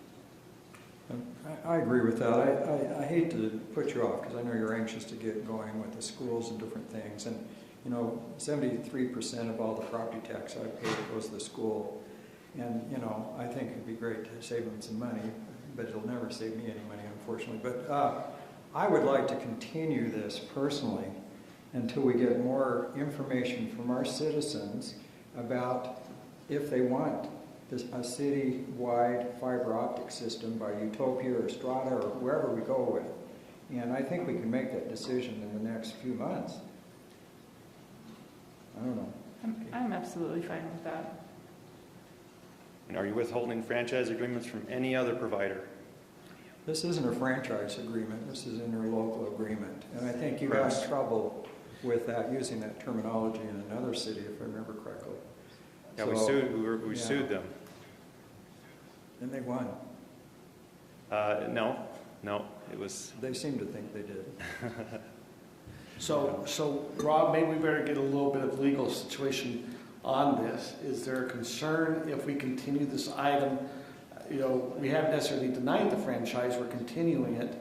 We do have another provider of internet that also is now seeking for that we haven't provided. What would be your legal advice before we make a continuance or anything that way? So in the city's code, as I was reviewing it, there's requirements regarding permitting for access to city rights of way, as you would expect. References to franchise agreement, there is no hard and fast rule that says, you know, it says you have to get city permission essentially. It doesn't say the words franchise agreement. So it is a little bit unclear there what the city technically should require in terms of franchise agreement. The city has required franchise agreements. We have one, I believe, with Comcast and potentially a few others. And with that, there is a substantial body of case law in Utah basically says when you grant franchise agreements, you grant them on a relatively fair and equal basis amongst all providers who wish to use the public rights of way for that reason. So if the council finds there's a reason why this is a different type of thing, I think that might justify continuing it. Otherwise, if there's no reason to treat this potential provider differently than another provider, I don't see anything problematic with approving it either. But we could continue it while we're finding more information. Yes, you can always continue things. I mean, the way it's written, in a year, if we decide to go with someone else, we're going to have to buy all this infrastructure. You don't have to. No, that's simply an option. So Rob, is there a difference between a franchise and a government entity then? And there's one city that thinks so and everyone else doesn't. You know I have a hard time seeing the difference between an interlocal agreement. Oftentimes it seems like interlocal agreements are just fancy words we use to describe contracts between government entities rather than just calling them a contract. I know others sometimes disagree with that, and there's rules about interlocal agreements. You know, there's an entire state statute that describes how interlocal agreements must function. This seems more in line with just a contract that we're calling interlocal because we're working with a government entity rather than another private entity, but the terms are more or less the same with the caveats of because of the unique history of this one, we have some additional terms that we wouldn't require from other providers. But otherwise, it looks and reads much like a franchise agreement that I've looked at for several different cities. So your recommendation is?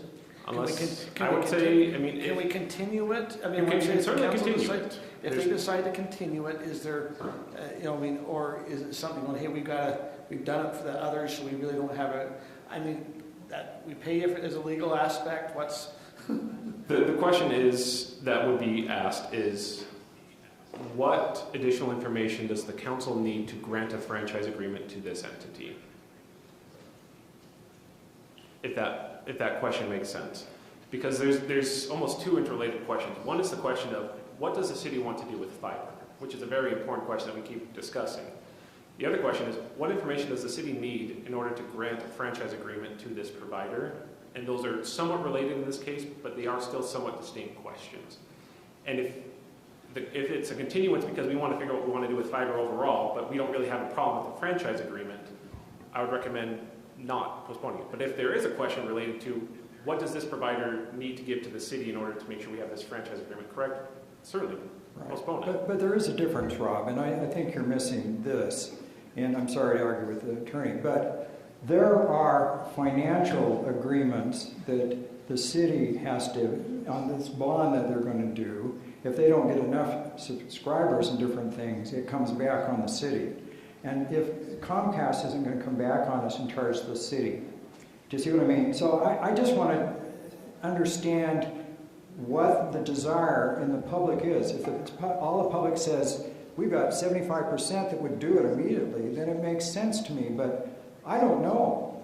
And it seems like there's some financial obligations that we're obligating future councils to if this doesn't work out.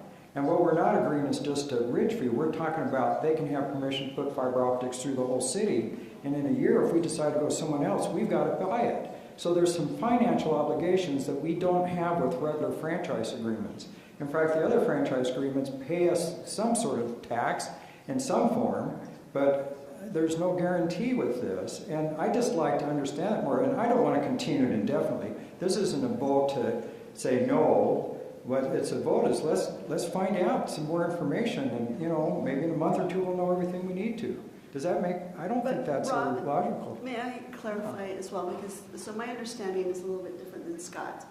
So you're saying that the interlocal agreement will allow them to put their infrastructure in, but we are under no obligation whatsoever to purchase anything, to have it connected to anyone's home, to put in one dime. Is that correct? So it would be different, it would be similar to like if Strata said, can we get an agreement just to come in and use the right of way for, to provide this service to your citizens, and then they would have to decide. Is that what we're deciding today? Correct. This agreement has no financial obligation on the city regarding the future fiber Utopia connection. There's no revenue sharing, there's no take rate. There are provisions related to those in order to address the fact that Utopia has put some, not connections, fiber is in India, the conduit is in, but there is nothing in here that obligates the city to pay or buy anything, nor to incur any obligation. There's something that says, if we work out something in the future, the city might have options one way or another. But even if the city never chooses to do that, Utopia just acts as a private internet provider. They can run their lines when and where they choose. They can get customers where they are able to do so. If they fail to do so, that is their liability and not the city's. Wow. A couple of follow-up questions. So you had mentioned that you were trying to get agreements in place to provide this fiber to schools, and you mentioned some other areas. Was that businesses as well? Yeah, I mean, so you won't see anybody from Utopia knocking doors and selling in the city. What happens is we've got about 30 providers that use our network as their network, right? They sell across Utopia. Can you give me some examples of those providers? So like First Digital, X-Mission, Sumo Fiber, like there's 30 of them, there's a lot of them. And so we're the way that they provide services. They can't, take up the capital expense and the debt and whatever to build a fiber network. And so by building one publicly owned network and allowing all these companies to use it and compete with each other, we'll finance the connection and then they come in and benefit from it. So you'd have a bunch of, you'd have a lot more competition and choice than you do today. Now, we're not going to do that. We're not going to build any residential areas other than just some of the stuff, right here by Lone Peak and the open, what we call open trench, new development stuff. We would love to, but that's a different discussion, right? Like I would love to come back and have a work session, whatever, and talk about fiber to the home and the modeling and the take rates and all that other stuff. What I'm saying is that the request today is just treat us like Comcast, CenturyLink, or any other broadband provider in this city. But the way we're doing it is more favorable than any franchise agreement you've ever seen, because we're giving you options that will help you if you do a fiber project from the city's perspective. So let me ask you another question, because you're charging them to use your fiber. Does Comcast allow other companies to come in and use theirs? Nope. And so I can see a huge advantage to Utopia. You guys are getting revenue from allowing other companies to come in and use it. So huge incentive to get it in here. What is the benefit of, other than competition for the city? Well, I mean, the most immediate one is more options and competition, all that. But the one, if you do decide to do your own fiber to the home, I shouldn't even call it fiber to home, citywide fiber project, we count a portion of all the business revenues. 50% is our typical model we've done with Pleasant Grove and others. We'll say 50% of the revenue, we need to maintain it and build it, but 50% of that will go towards the debt service for this project and actually help pay for it. So when we say, yeah, we need 45% take rate or whatever that comes out to, if we go get a bunch of businesses on the system, then suddenly your take rate obligation has gone down. We could come in and say, hey, this is fantastic. You haven't spent $1 or taken on any risk, but we can come to you and say, instead of 45% take rate, you only need 40%, because we've been able to go out there and build a network and get customers going in advance of you making that decision. And when that debt is paid off, do we still get the extra revenue from that? It depends what model you do. So if you do a city-owned model with us, then there is an opportunity to keep charging the expense there. If you do a Utopia UIA model, then it falls into our city partnership structure where your cost of service drops. So it's kind of like, what is your priority? Some cities have said we see fiber as a moneymaker, like Lehigh has decided that's their purpose. The Utopia UIA model is not designed to become a new enterprise fund for cities. It's designed to share costs, lower risk, and lower the cost of service. So our model is, as bonds and debts get paid off, we lower the cost of services. In fact, we haven't raised our rates in like 15 years or something, which effectively has been lowering the rate because of inflation and everything else. We haven't adjusted What is your that. typical rate per month? It starts at $60 a month all in for 250 meg connection, symmetrical, and then it's like 74 gigabit. Those are the starting prices, and then there's a lot of different options on there, so it can be $5 to $10 more depending on which provider you pick. But yeah, you have to pick a provider in addition to the Utopia. So you have to pay the Utopia bill, plus you have to pay the provider bill? Our portion, if we finance it, like if we say Utopia is going to bond and build a network, we're going to charge customers $30. Generally, we probably have to do $40 here. It's your choice. It's a lower take rate at a higher fee, or it's a lower fee at a higher take rate. But we model that out at break-even scenarios and risk scenarios. But we charge that, but the most common model is a $30 fee, and then the service provider charges $30 on top of that to get to that $60. So when I say $60 and $70, that's the all-in cost. If we move forward, again, this is the fiber to the home discussion, not the franchise agreement, but this would help towards that. But I think we're looking more favorably upon a $40 fee, and that would keep your take rates low. Based on Comcast and everybody else raising their rates, we're still very competitive at $70 as an entry point for service. One of my concerns is I feel a little bit like we're being held hostage. Because if we're going to, I understand the need to probably sign the interlocal agreement to be fair to everyone, but then you're going to be here a little bit ahead of the game. If we decide to go with another company, then you're going to be in half the businesses. I'm just making that up, and then it's could be a little bit harder to switch, or I just have a little bit of a sour taste. Well, that's where we were last time. Hesitancy about this. I mean, that's where we were last time, but the changes in language was specifically to give you a benefit for whichever way you move forward, right? Yeah, the language is better. No, that's just the benefit. If we go with Utopia, they don't count the expense, and they don't count that towards the expense of the take rate. Right. No, yeah. And then if we decide to go with another, we have a way to at least buy it. We have to make a decision on the franchise agreement. I understand it's hard because we're trying to make an internet decision or fiber, but yet we have some. We're gonna have another service provider come and make a similar request, probably in February, the very first, that they want to have conduit and have an agreement also to move forward. So I mean, it's not just Utopia that's now asking. This is probably why, as a city, we need to make a decision. Are we going to let the free market just go and they'll come and cherry pick our rich views, our town centers, our businesses, our schools, or do we want to have it as a full city where we're trying to get everyone to it? I mean, that's the decision we're trying to get. That's why we're trying to get a survey probably to help us out with that. Is going, hey, what's the best for the city? Yeah. And that's the question. Is you've heard from our attorney. Rob, do you have another? I just wanted to amend a previous statement I made. We do have a requirement for franchise agreements, but they are very specific to telecommunication services. As was discussed, by the way, the definition under federal law and state law work. A mere provider of internet access is not a telecommunications provider. That's why it's... So while we have this requirement for all telecommunications providers to have a franchise agreement, there's kind of a carve out for that would be just for, because we don't expand that for everyone else. We do have some permit requirements. So there is kind of a general franchise agreement requirement. Theoretically, it might not apply just to Utopia and to anyone else who just does internet, which there are now more and more of requesting franchise agreements throughout Utah.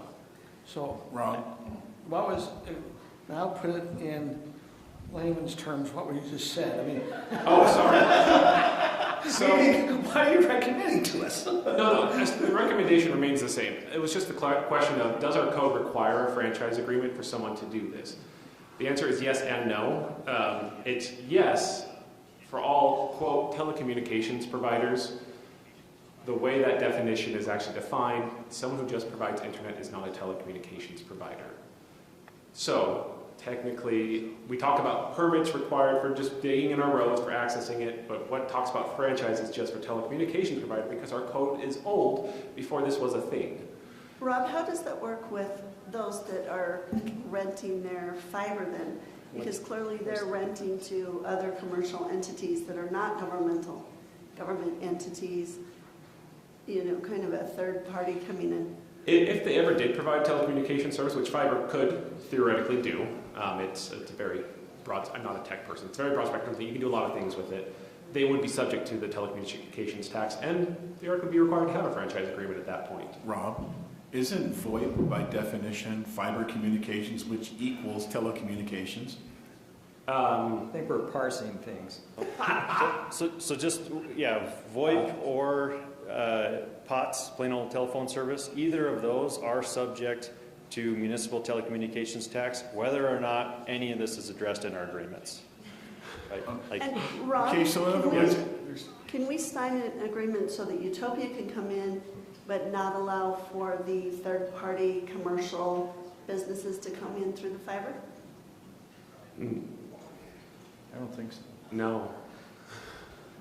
Sorry, I had to think through that one, but that's regulating what contracts another entity can engage with. That, no, we can't. and for comparison, CenturyLink, for example, can sell wholesale services in the city today to private companies.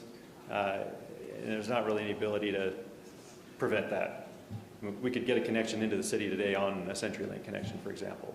We wouldn't want to pay that much, but... Rob, would this agreement permit multiple organizations, permit them to put trenching simultaneously? So there's 4 trenches going in at the same time. Because I've known that to happen in other cities. Yes. So the problem that happens in other cities is because most cities have multiple franchise agreements, which we try to coordinate that, through the city's engineer and public works department. Sometimes they all come in at different times, and everyone says, okay, I want to, do my micro trench, and someone else says, I want to put my thing down. We all say, oh, great, you have these franchise agreements, you've paid your permits, you're going to remediate all the properties, and it's just the schedule of things end up. You see it with utility companies. Sometimes you'll have 2 different utility companies come in, one at the beginning of the season, one at the end of the season, but they tear up the same road because they didn't talk to each other. So this only allows Utopia to do things. Our other franchise agreements would allow other entities to also dig into our roads if they need to. Like Rob mentioned, this does not, so in addition to a franchise or interlocal agreement, Utopia is also going to have to get other permits, right-of-way permits to come into our right-of-way, right? So this just isn't, we never hear from Utopia again. At this point, if council were to approve this, then they work with staff to get the different permits that they need to go into different parts of the city, just like anybody else who has a franchise or interlocal agreement with us does. Okay, got Go ahead. a couple of quick questions. I think probably you're best suited to answer this. And that is, 5G internet is a little less than 200 megabytes as opposed to gigabit speed. So what is the true advantage, for example, of true fiber as opposed to what Comcast is talking about, for example? They're talking about fiber main lines and then a hybrid coaxial system to the home and the end user.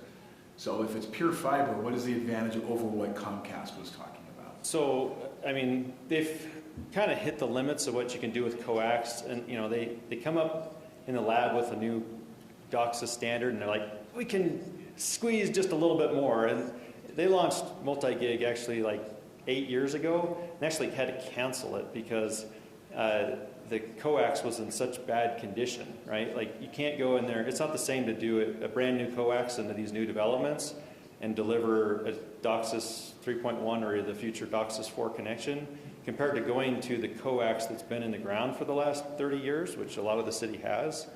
And so they're running into all sorts of problems in their deployments. It's a shared connection, and the limits of coax, they're constantly bumping up against that. And what you'll notice, maybe the most obvious problem with coax is that it's all across these splitters. So you'll have a whole neighborhood that's all sharing that connection. So at 3 in the morning, you're getting your 200 meg or your gig or even multi-gig in their new standards. But 9, 10 o'clock at night is the peak hours these days with streaming video. It goes down and you start seeing buffering. You're like, how in the world am I seeing buffering on a 1 gig connection? So it's because it's your whole neighborhood is sharing that. So is end-to-end fiber circumvent those problems? Yes. Yeah, everybody has, the way we do it, I mentioned that we do ours point to point, meaning every single home has their own fiber strand. The standards for XGS PON are pretty good in the sense that it's a shared connection, but it's a 10 gig shared connection. It's a really big connection to share, but it still suffers from sharing depending on how many people are sharing that. I just went to like the Consumer Electronics Show a week or so ago, and it's like you got these 8K TVs and VR and all these like really cool applications for broadband that aren't supported by today's speeds, right? And we're just going to continue to see more and more demand where instead of gigabit becoming our most popular option, which it is today, like we have a 250 meg option, but most new signups are picking and paying more to get that gigabit tier. And that was unheard of 5 years ago. Well, in the future, it'll be 10 gig. Most people will be signing up for 10 gig. And you're not fiber supports that. You won't have a limitation with Right. your fiber. We support 10 gig to homes today on fiber, and we can do 100 gig to homes today on fiber. It would probably charge way too much, but the technology supports it. And so it's very, very future-proof. Coax is running against a wall. Comcast will be fiber to the home. They'll either be fiber to the home or they'll go out of business. So as more services are added, such as IoT, you're not going to run into bandwidth problems. Right. So no speed problems and no bandwidth problems. Right. Can we, let's bring it back to what we're talking about as an interlocal cooperative agreement. Council, we need kind of direction. You want to continue? Do you want to approve? Do you want to deny? That's. I would like to continue to this just for a couple more months. I just want to make sure that I have the complete picture here, looking at every single side of this, and just make sure that we know exactly what we're getting into. I think it's not going to make a big difference, you know, whether we approve it now or in 2 months. I'm supportive of that. I'm supportive of that as well. Motion? I'll make a motion. I make a motion that we continue this discussion. Can you tell us till when? Well, how long is it going to take to do a survey? Yeah, that I need the survey out at least, what, 30 days? We can get the survey out in a few days to your staff. Let's say 2 months from tonight then. So by The first city council meeting in March. Aaron, is that 2 months reasonable for a survey? For a survey, yes. So I'm thinking through our timeline. So next meeting, we're going to have one last provider present to us, and then the intention was to have a work session with council to kind of summarize all of the different offerings we've heard, proposals. And then hopefully have in February, right? So that'll probably be the second meeting in February. And then at that point, we would hope to get direction from council at that point. So then. But we could have the surveys out while we're going through that process, correct? I think we would want to, because I think council wants to make that as part of their decision in that second meeting in February, then is the hope. So Continue it till the first meeting in March, and that should give us time to get the survey out, get the information we need, have the work meeting in February, and then we'll revisit it the first week. Okay, so your motion, just to is to continue the meeting, continue this motion until the first meeting in March of 2023. Correct. Okay, do I have a second? I'll second it. Okay, we have a motion by Sarah, second by Scott. Any other discussion before we vote on this? Okay, let's go ahead and move the vote to continue. Thank you, Roger. Thanks for coming.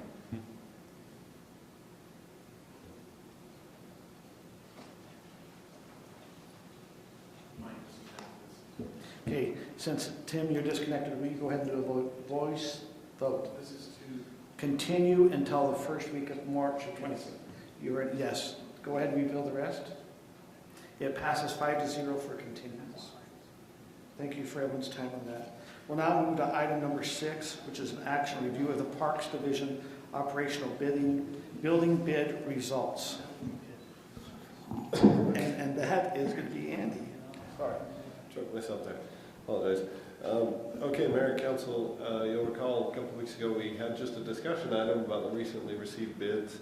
We put out to bid the building that uses the basement of, sorry, still choking myself, the community center for some of the parks operations, namely the break room and kitchen would be in the basement of the community center. Also, additional restroom needs would be there, and some parks offices would be there.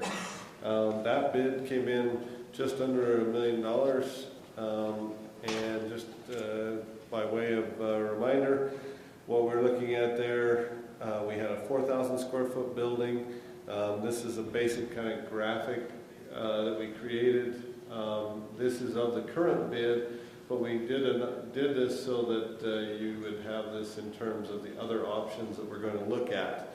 So the building would more or less front Alpine Highway and would have kind of a gated compound directly north of the community center, and then there would be additional parking to the west of that that then would be finished and would be shared by both the Parks building and the community center. And the premise of that, when that concept was derived, was that the uses would offset. The parks would largely use it during the day, and most of the bigger uses for the community center at night. That is the bid that we're contemplating tonight. We have a motion for you to reject that bid and a suggested motion for you to approve that bid. Now, some of the feedback that we got during that meeting was, hey, we'd like to look at some additional options. So we thought that we'd run through those options really quick with everyone, unless there's questions on the current bid. So I thought I'd stop real quick, see if there's questions on the current bid. If not, we'll talk about the other options. And I think this bid is reasonable, but I think the concerns, again, just to reiterate what we've had, is we got a lot of feedback from the Arts Council, and they really wanted to have more access to the rooms in the basement for their classes. I don't think there's a big problem if the Parks Department uses the kitchen or uses it as a break room. I don't think that's a big problem, but there were classrooms down there they wanted to keep using that I think originally in the original proposal is the Parks Department would use. Is that right? Yeah, there's been various versions, like there has of all the things to do with the Parks building, right? And I'm not saying that in jest, but we've looked at a lot of different options for the downstairs.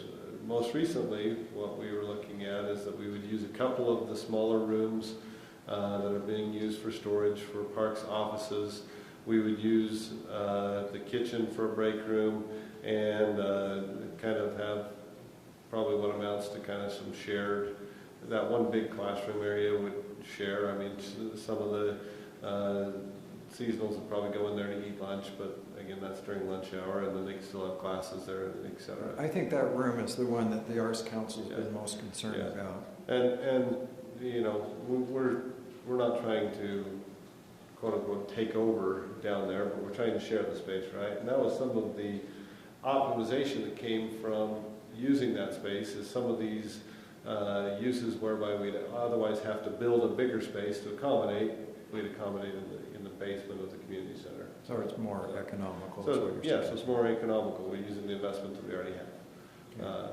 So that's where we're at. That's kind of baseline where we're at. So it's just under $1 million to build that. And by the time we look at putting a little contingency on there, you know, basically we have to come up with about another $250,000 to build that building. Because we have $900,000. We used a little bit on design, but we'd be about another $250,000 that we'd have to allocate out of fund balance, general fund balance most likely.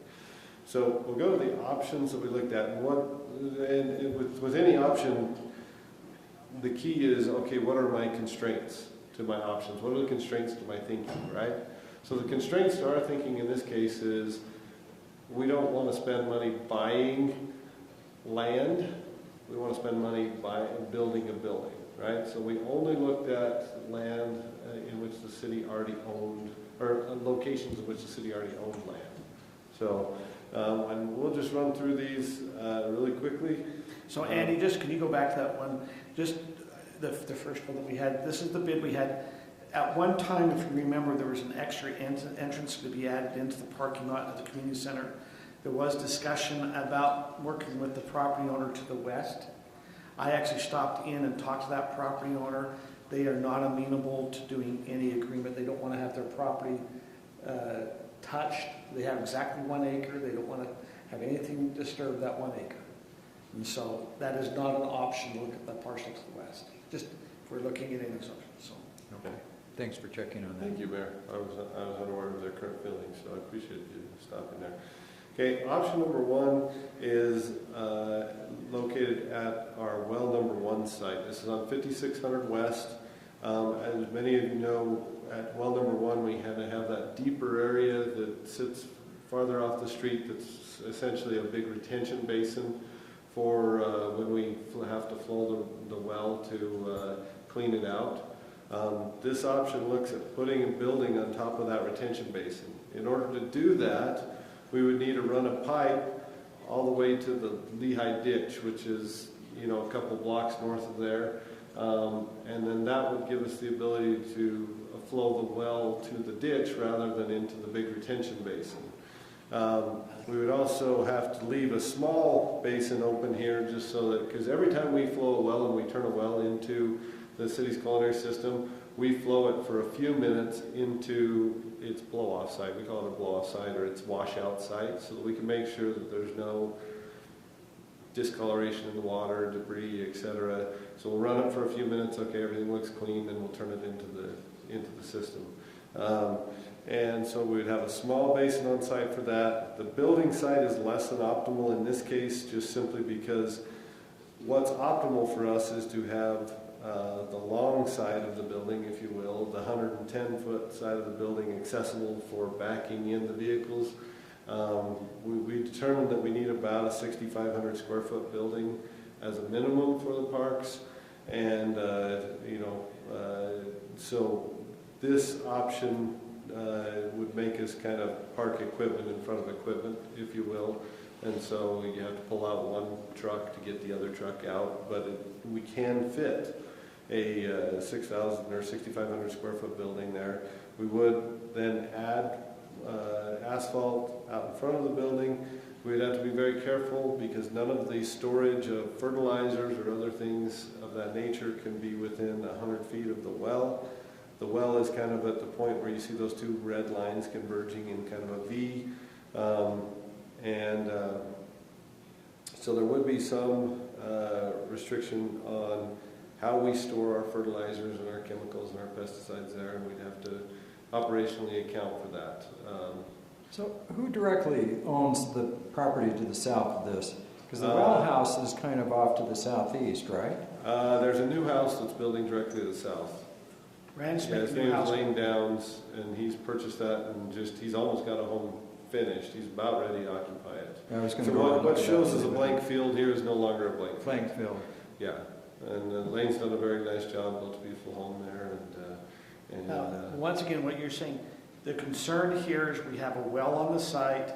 If we go and store any type of fertilizer or chemical, is getting in our culinary waters. One of the concerns that might be raised, correct? Yes, there could be, and we will have to be careful with how we store them, and have to make sure that we're storing and transporting outside of there with a well.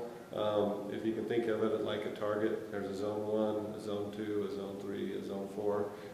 We'd want to make sure that none of our fertilizers, chemicals, pesticides are stored or transported inside zone 1, and then those that are stored inside zone 2, we'd have to work very carefully to make sure we're meeting the regulations. And we didn't have a chance to research every last regulation. You know, in all of these, this was just the best we could do to get something together for discussion. I think it's pretty amazing you did it in 2 weeks anyway. What percent of the culinary water comes from well 1? I thought most of our culinary water came from 2 and 3, and hopefully 4. Yeah. We use number 1 right now to supplement. So our workhorse wells right now are number 2 and 3. It will be number 4. Right. We're going to talk about well 4 here in one of the expedited items. But so I would say right now 20%, something like that. When we got well 4 going, it'll be lesser. So is 5 the one that carbonates the water? Yeah, 5's the well 4 does Bubbles in it. and 5 does. Okay. Yeah, 5 does. So again, note what we did is we met our low bid contractor gave us some prices, and we met with the second contractor that bid. Just got their per square footage figures they're using for bids right now, just to come up with an order of magnitude. So our bid at the community center was or just under $1 million. This is 1.4. We figure this is at least 1.4 million. And hopefully the council can handle these options. We got together the best information we could in 2 weeks, but none of them have been deeply vetted. You'll recall I indicated one of the hardest things to do is to estimate without detail. So this is probably better for comparison value than for absolute ultimate dollar value, if that makes sense. So can we go to the next option? Okay, this option is on land that we own up near the mouth of the canyon. We call this the Victor's property. You may know it because of the large pile of gravel that sits on the west side. The gravel pit, basically. They're just right in front of the gravel pit, essentially. This is, again, a property that we hold. This one would be a little more expensive. Not that the building's any more expensive to build, but the utilities are expensive, and then we would assume that if we were going to build a building there, we would do the parkway detail in front of it, kind of match the neighborhood to the west, and that adds up quite a bit of money, if you will, along that frontage. So you're looking about $2 million for this option. We do have an existing access to this property, so we feel like we could get an access from UDOT. Again, this one's probably a pretty blank slate property. It's just more of a cost issue getting it ready to develop, because it's just, right now it has no services to it. It does have water. Actually, there's a fire hydrant there, but there are no other, utility services. There's no frontage improvements, etc. So, we got the next one. This option involves expanding what we're already doing at Public Works. What we do in this case is we would add a 6,500 square foot building to the east side of the current Public Works building, and then we would have to do some site work to create make up for the lost parking area that we lost. We would also have to pipe some irrigation ditches, and we would have to do some work over near the salt shed on the west side of the road there. And in the longer term, it does entertain an option that the roadway that currently bisects the Public Works yard could be routed around.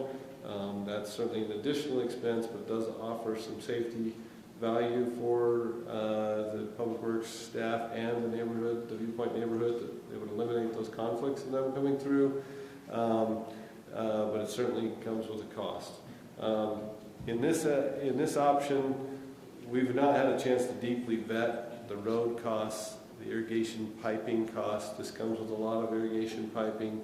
So again, not too confident in the ultimate cost on this as much as proportional. Advantages to this is it keeps all of our operations concentrated in one location. And we do have, certainly some operational efficiencies because of that, wherein we don't need 2 wrenches, if you will, when 1 wrench can do, Sure. to service the whole site. Let me just ask a couple questions. If we went with this and we extended the road that goes up to Viewpoint farther west, would that road be far enough west that eventually you could put a traffic light there? I don't think that still wouldn't be criteria. I don't think it moves it quite far enough west, but that's a discussion we could have with UDOT. It moves it. It's on the edges. It moves it to the fringes of where it might work. Yeah, might. So the problem I've always seen, it's nice to have all this centralized, but all your parks go through this, most of your parks anyway, go through the central core of the city off to 10400. So you've got, and so this is, you've got to move a lot of equipment every day to maintain those parks in the summer. Yeah, one thing the council has to look at was the cost of traveling back and forth, and at the end of all this, we're going to talk on time and those costs. So from this area, they have the big grasshoppers, the big lawnmowers that have to go up each day and come down SR92, and yeah. But they're doing it today. That's how we do it today. Well, they are, but I'm just wondering if all your parks, or big parks, are off 10400, why you would do that. I don't know. Okay. But maybe it's cost effective. Option 4. So option 4.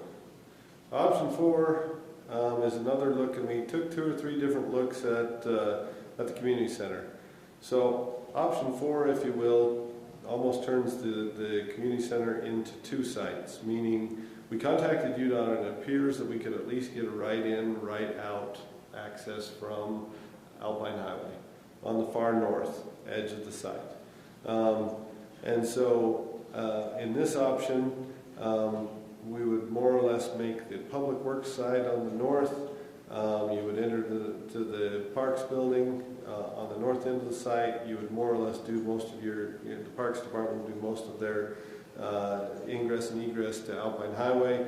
We would have a fence that kind of separated the right there where Kelly's highlighting, the northern portion to the Parks portion, kind of enclose that yard. We could probably provide some overflow parking out in front of it to the east side, but the area directly in front of the building would be fenced, and so the community center would largely operate as it does today, kind of, from 10400. Parks would operate from Alpine Highway. This is all presuming we could get the access from UDOT, but early phone calls indicated it's likely. It's possible. So would this give us any more parking for the community center? It's limited parking for the community center because the two kind of function as independent sites. Not that we couldn't overflow to the kind of more easterly part of the parks area, but in practicality, the overflow or that overlap is probably lesser. This is the least impactful to the community center operations because of that, right? Meaning those that come to the community center could come and feel undisturbed by the parks going on. So on this pressure wash bay, why couldn't you move that farther east, closer to the fuel station, and move your building north into that area, which would give us a little more parking? We were trying to honor the setbacks of the zoning, and so that was kind of filling the void, if you will, between the building and the fence, because in all of these options, we've tried to honor the 15-foot side setback and the 30-foot rear setback for the baseline zoning of the adjacent, the residential uses. So you need to be 30 feet from the fence to be compliant with our residential primary structure. It's kind of, how do you view this structure? It's big enough. It's 6,500 square feet, right? And so when we were looking at these options, it wasn't like we would normally think of an accessory structure, which is capped on its square footage, accessory to the primary use. In this case, the actual footprint of the Parks building would be bigger than the community center, and so it's hard to look at as an accessory use. And so we looked at it with primary structure setbacks for the impacts to the neighbors, right? So you've kind of got a void there, and when I say a void, meaning an area, what are you going to do with it? And so it looked reasonable to put the pressure wash bay there. Okay. So this one's about 1.6 million. I forgot to touch on the last option. It was about 2.3 million, although I think its cost would ultimately be higher to reroute the road and the ditches. That's the full package there.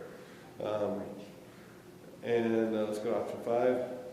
Option 5 again is at the community center. It just turns the building so that it faces south. Again, kind of integrates the parking lots a little bit more, meaning that the community center would feel more influence from the parks operations, but the two parking lots could intertie a lot easier. Especially at night when you're out there. Yeah.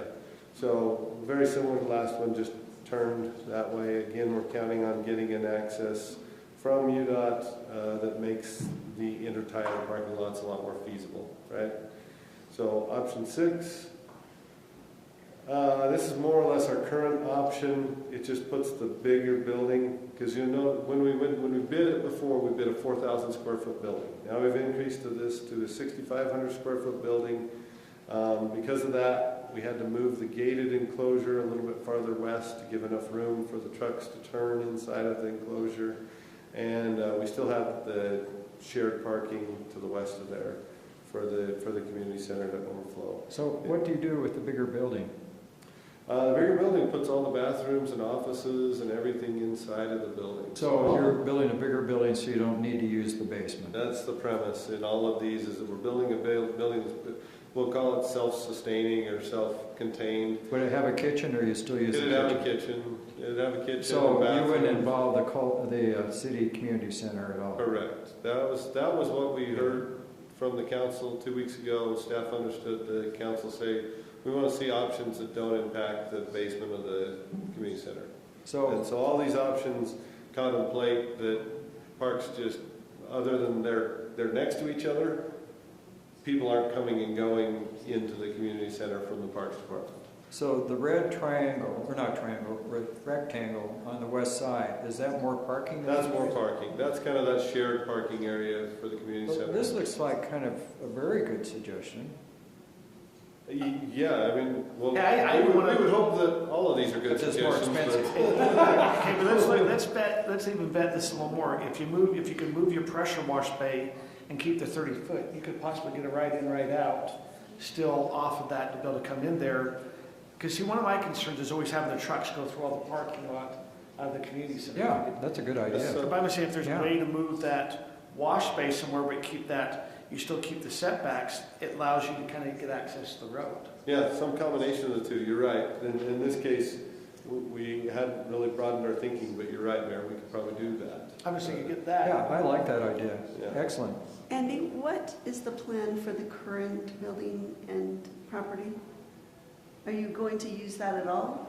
Still, Meaning or- that in these options, the No, not ones the that are community center, located like where you are at the now. community center, I think you're asking the options that are at the community center, what would be the plan for the parks to impact the community center? No. No, So I you're didn't understand currently, that, sorry. so you're currently at the building Oh. by Viewpoint. Yeah. So what is the plan for that property? Are you still going to use those? And if so, what for? Oh, yes, no, we'll still very much use those. More or less what happens right now is in the summertime, Parks kind of kicks out the other divisions out of the building, and all of their stuff goes outside, and so the mayor and Councilmember Bills were there at the site today, and they can attest. We had one bay, we had 2 snowplows parked nose to nose, and to get around the end of them, we had to open the door. So there is a number of operations for the balance of the Public Works Department that go on there that more or less kind of get kicked out for the summer. So maybe Okay, I just wanted answer to the make sure question. I was In understanding. the winter, we put the snow plow trucks in there so they're warm when they need to come out and plow, so they're not outside having the snow on them, they have to be cleared off. We go put all of our parks equipment, we go and we rent storage units at Highland Hideaway, and we store all the parks equipment. During the summer, we pull all that parks equipment, we pull all the snow plows out, and we park them out in the sun or things that way. We have them out. And then your problem is the other maintenance issues going on. They're kind of fighting over how to get into the bays to work on different equipment. If it be, hey, we're our water department or our sewer department's having other issues. It's mainly the summers where we're stepping over. We have employees stepping over each other up in that building because you can't house it. They have 2 bathrooms, and when they get up there, you've been out working, and they're wanting to. So what would be your use of this building in the winter then? It'd be very active in the summer, but in the winter, our Parks Department still have your offices and bathrooms going, but you're not going to be moving equipment in and out. Not as often. Our Parks Department clears all of the trails, and they clear all of the city facilities. Oh, okay, so they're et cetera. still working. And we still have a number of park staff that work year-round, and we try to work on winter projects, et cetera. And so there still is comings and goings. In the summertime, we'll have about 30 people operating out of here in the peak months, and in the wintertime, you'll be down to 4 or 5 or 6, depending on who we have for seasonals. But there is still work happening each day here. Let me just look at option 6, just because I want to bet a little more. Okay. It's usually in this, from September all the way through May is where our community center has bigger events. We have a lot more. Is there a possibility, since we're not using that fence area, to even open up and open more parking with this option? I mean, you'd have to maybe have the fuel thing behind some gates or things that way. Yeah. But is there a way to open up when we have our city events? Because one of the problems when we have different concerts or things at this location is the parking is all up and down that road, it's hard, and if you could. But that rectangular area would open up quite a few parking. Well, that would, but I don't, but maybe we could open it up in the winter, open up even the gates and say, hey, we've got everything stored inside, go ahead and park, or we work through. So even more. Yeah, I think we'd have to find a solution to the fuel, as you indicated, because we want to make sure that that's protected. But is it possible, and are we open to the suggestion? Yes. I mean, I think that we just have to think through the hows of it. But to say, would we be willing to make as much parking available as we possibly could for those big events? Yeah, absolutely. I think so. But while we're looking at, as we look at option 6, it is as an estimate $625,000 more. What we've given up for the 625, we're not taking part of the use of the basement. Is what we're really doing. We're not putting offices or the use of the basement for 625. Plus more parking. But we've kept everything outside and we've added parking. And we've added a lot of parking, it looks like to me. Yeah. I really like. this would be similar parking to what we have in our base bid, you know, as far as it's adding what we have in our base bid, but it is adding a lot of parking and asphalt area to what we have today there, which, you know, in the summertime, people kind of overflow and park on the lot, but in wintertime, they'd line the streets, right? Down the street when we have big events there. So do you think there's a chance, though, that you could get access to the Alpine Highway up through the pressure wash bay? Yeah, we'd have to figure out a solution. We do need a pressure wash bay here on site, but we'd have to figure out a solution where to put it. Again, can you drive over the pressure wash bay? Is that an area, if it's there, you can just drive out over it? Yeah, we might be able to. So if you move, you can either drive over or you move up a little bit and then you can still go up. I was going. Yeah. Because when I saw the pressure wash bay, it was just a cement pad with a great big drain, right? Yeah, more or less. We were going to put a little curb around it just to kind of contain it, but yeah, we could. I think we could look at any one of those options. The other options, that's got such a climb, meaning you got about 3 foot between the land and there. So the other options give us a little bit longer to ramp up, if you will. So there could be some complexities with keeping the pressure wash bay there. I think probably we just have to figure out a different location for the pressure wash bay if we chose to do that. But you know, if we can find the preferred option, we can go to work trying to solve some of the problems with that option, if you will. Sorry. Let's just go to option 7 real quick. Option 7. Where is this? This is the cemetery, the unfinished portion of the cemetery. So instead of headstones, you'd put park means. Yeah. Okay, now I understand where it is. I know where it is now. Yep. Yeah, we're on the far west side of the cemetery, that frontage there. The building configurations are a little odd and hard to use there unless we let those buildings approach the street a little bit more. Right now, we've held them back 30 foot from the street. If we increase those buildings so that they would more or less be right on the street, then the buildings become a little more functional. As they are sized, we put building A or building B here. Neither one of them are really great for the parks operations. The one on the east side is probably better than the west. And again, if we really want to investigate that option, we just want to look at the setbacks a little closer and say, hey, what? My concern is you have 18 to 25-year-olds that have a truck with a trailer pulling out an SR-92 in a very busy area. Yeah, I think this is a no-go. Yeah, we didn't spend as much time on this option as you can tell, but we wanted to investigate areas that the city held land, right, that we thought could go to that use. We'll say it that way. And then let's go to the next slide. So it's a little grainy because I tried to blow up the table. What we looked at is we said, okay, what's the cost of operating the Parks Department in the corner of the city, right, up there at the mouth of the canyon? And what we looked at is, okay, 4 times a day, we've got to drive out of there. And the 4 times are when we leave to go to the work site in the morning, when we come back for lunch, when we go back from lunch, and when we come back in for the day. From the mouth of the canyon to most locations in the city are about 10 minutes. Just, I mean, on average. You know, it's hard to say all the locations. So that would say that there's about 40 minutes of time just spent driving to your first work site, right? But if you pick something that's in the middle of the city, you're still going to have to drive a certain Yeah. distance to some of the facilities. And so we knocked that back by 10 minutes and just said, okay, on average, there's about 30 minutes a day per employee of additional travel time that's allocated to being at the mouth of the canyon versus being somewhere more centrally located. So then we took the different times of year and the average employees during that time of year and came up with the cost. So the cost of for the parks building to be at the mouth of the canyon versus somewhere centrally located is somewhere in the vicinity of $45,000 a year.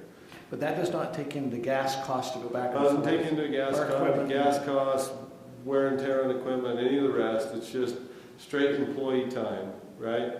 And the hard part to estimate with this, and you can all appreciate that, is that idea of, well, even if we have a site in the middle of town, there's still going to be some drive time. It's just going to be lesser, right? And so I think this is a reasonable effort at it, but you know, kind of everybody can look at it a little different and massage that a little different. But I think it gives us a reasonable basis for a discussion in that somewhere in the vicinity of $40,000 to $50,000 is about what it costs the city a year in time that people are spent sitting in a vehicle. As the mayor indicated, if you want to figure in gas and other things, it's probably higher. So I know there's a lot of information and there is some lack of precision, but we did our best we could in 2 weeks. Councilman Ball. Would a limited use traffic signal render more locations more feasible or economically feasible or strategically feasible? And when I say limited use traffic light, I mean something that for example, a fire station uses where it's only activated during those 4 times of the day.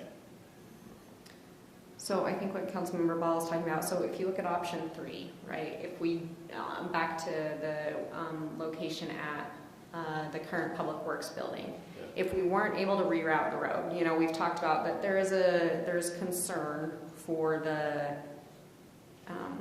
cross traffic, right, coming down off Park Drive and our employees crossing.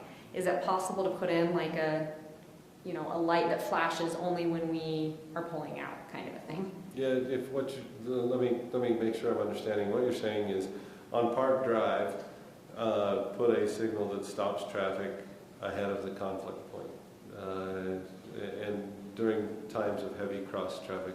Exactly. So it wouldn't be running all day and all night just at those 4 points, but it could also be utilized at other sites at limited cost, and then that way avoiding.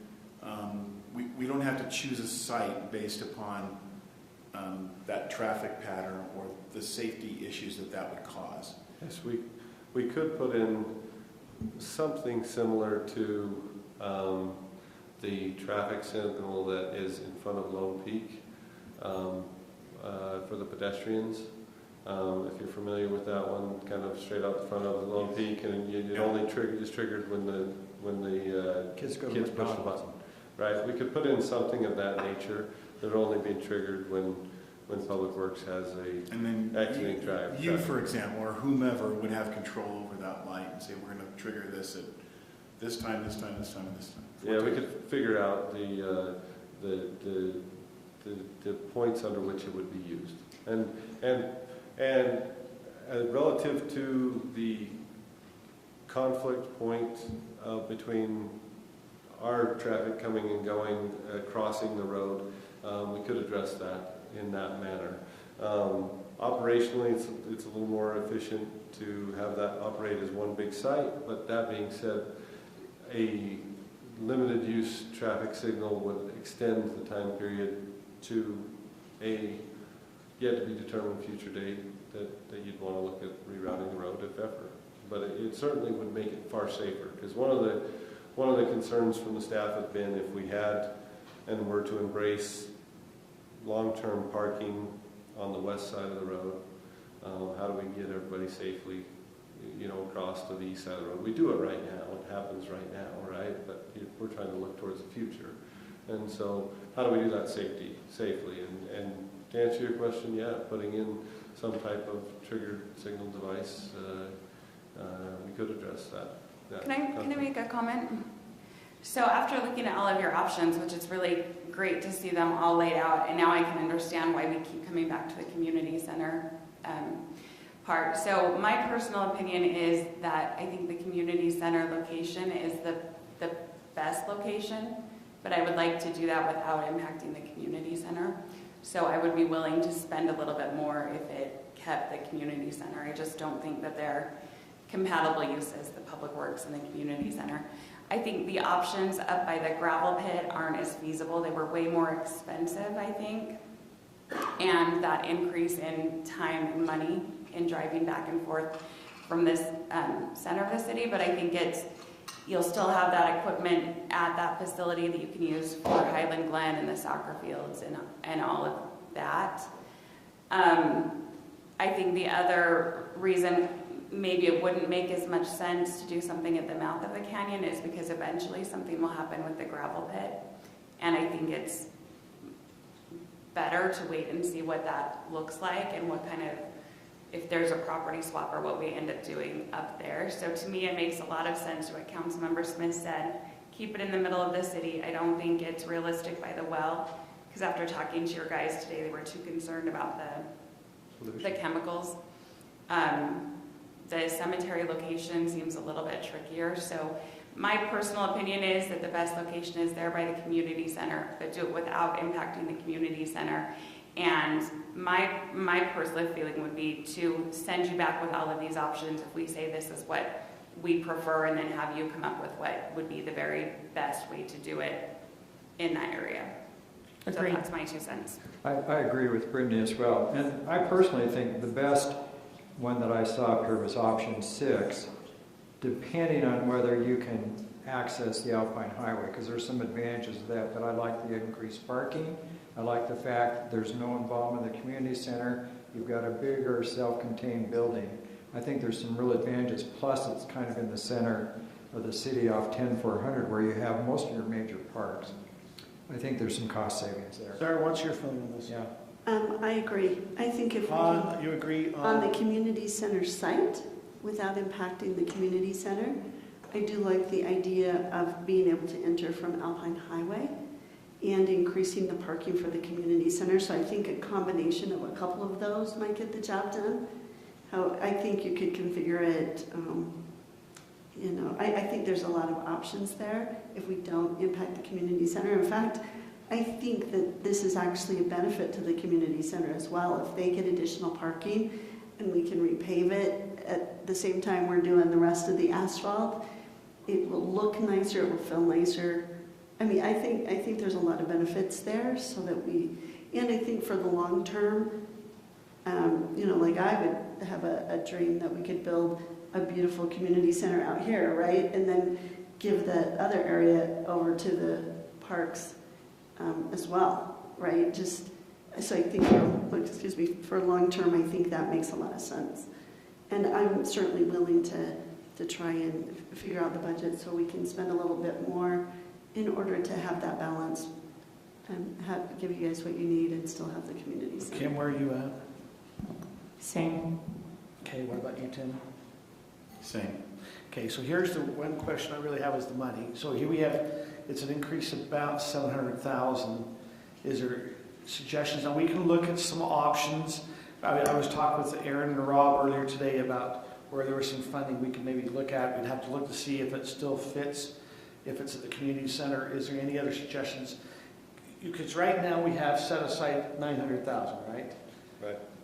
To be able to move forward, we have to have that other 725,000. So we'd have to, we're in the middle of building the park, which is where we put the majority of our money. I'm just saying, also go find 725 is going to be hard because we've tried to look to put as much as we can to get the park finished.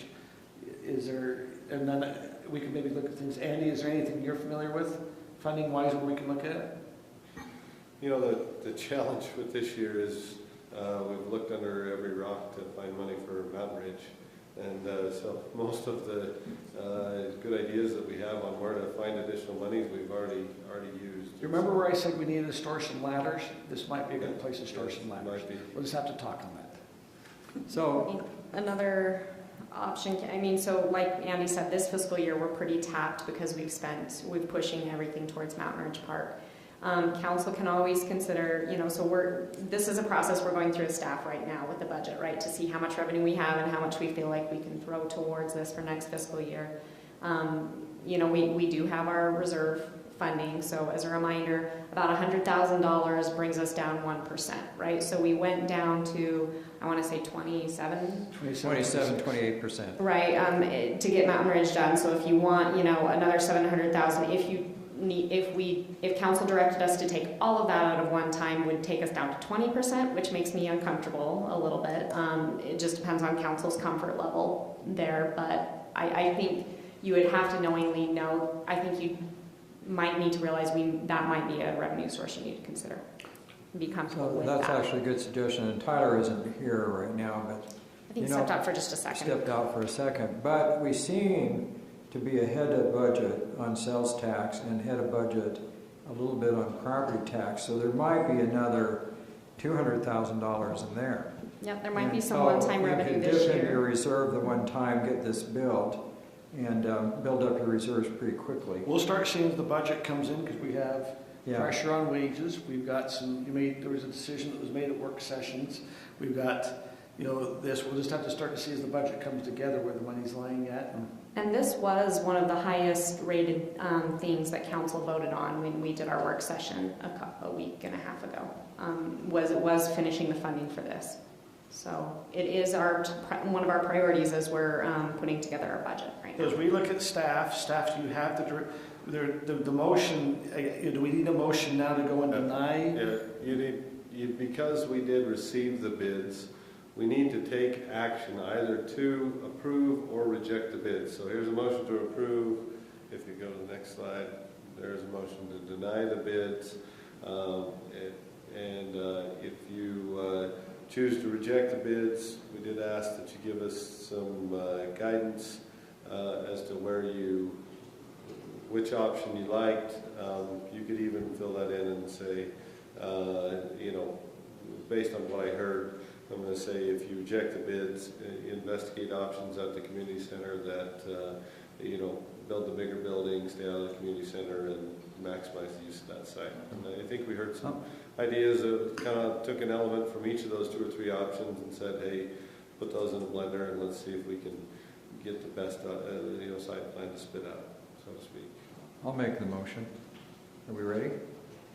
So I move the Highland City Council reject the bids for the Parks Division Operations Building and direct staff to further investigate options that consider the community center without involvement of the Arts Council. As Andy said, put it in the blender. I think option 6 is the closest one. So that's kind of a long motion for the placement of the Parks Building. I'll second. Motion by Scott, second by Sarah. Are we ready for a vote? If there's no other further discussion, let's go ahead and move to vote. Everyone logged in?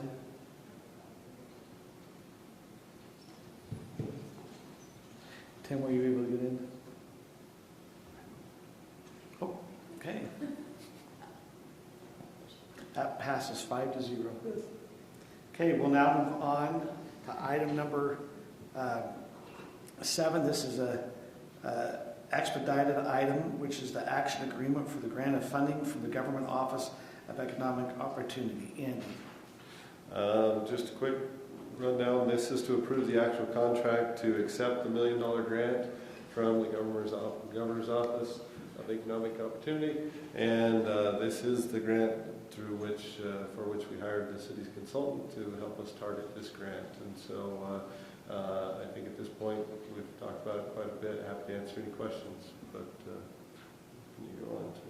I'll make a motion. I move that the City Council approve the local match grant agreement for $1 million in grant funding from the Governor's Office of Economic Opportunity and authorize the mayor to sign the agreement. I'll second. Motion by Kim, second by Sarah. Ready for vote?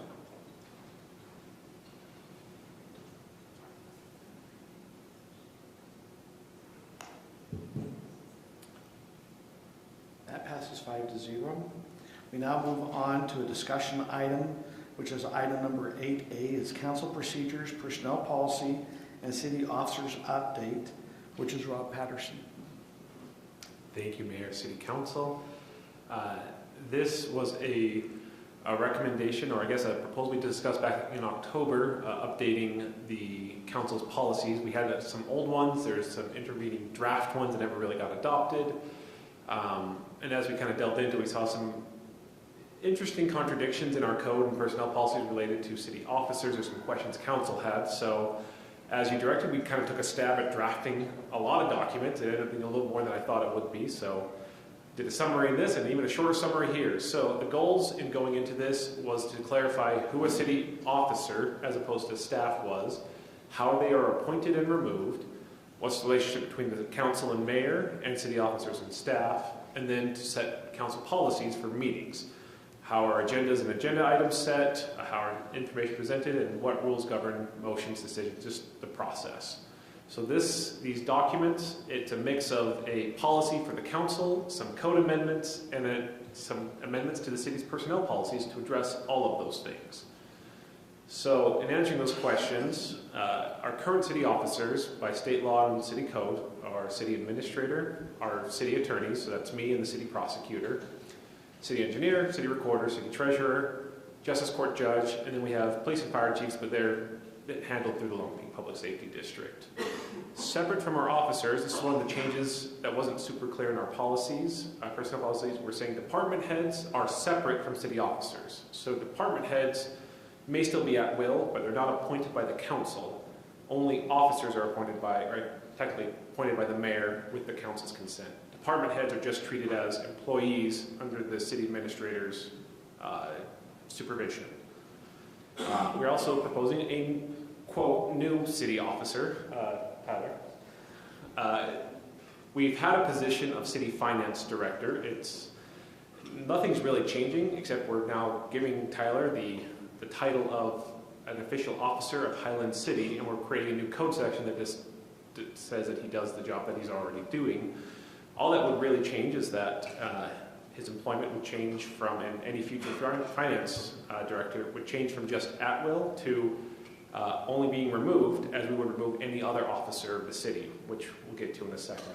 So that would be one of the changes, because we heard from the council they were concerned about, and it makes sense, someone who has much discretion and control over the budget should be more directly responsible to the council. So that was one of the changes we had proposed. Addressing city office generally, appointment and removal. Appointment stays the same. The mayor appoints, and the council gives their consent.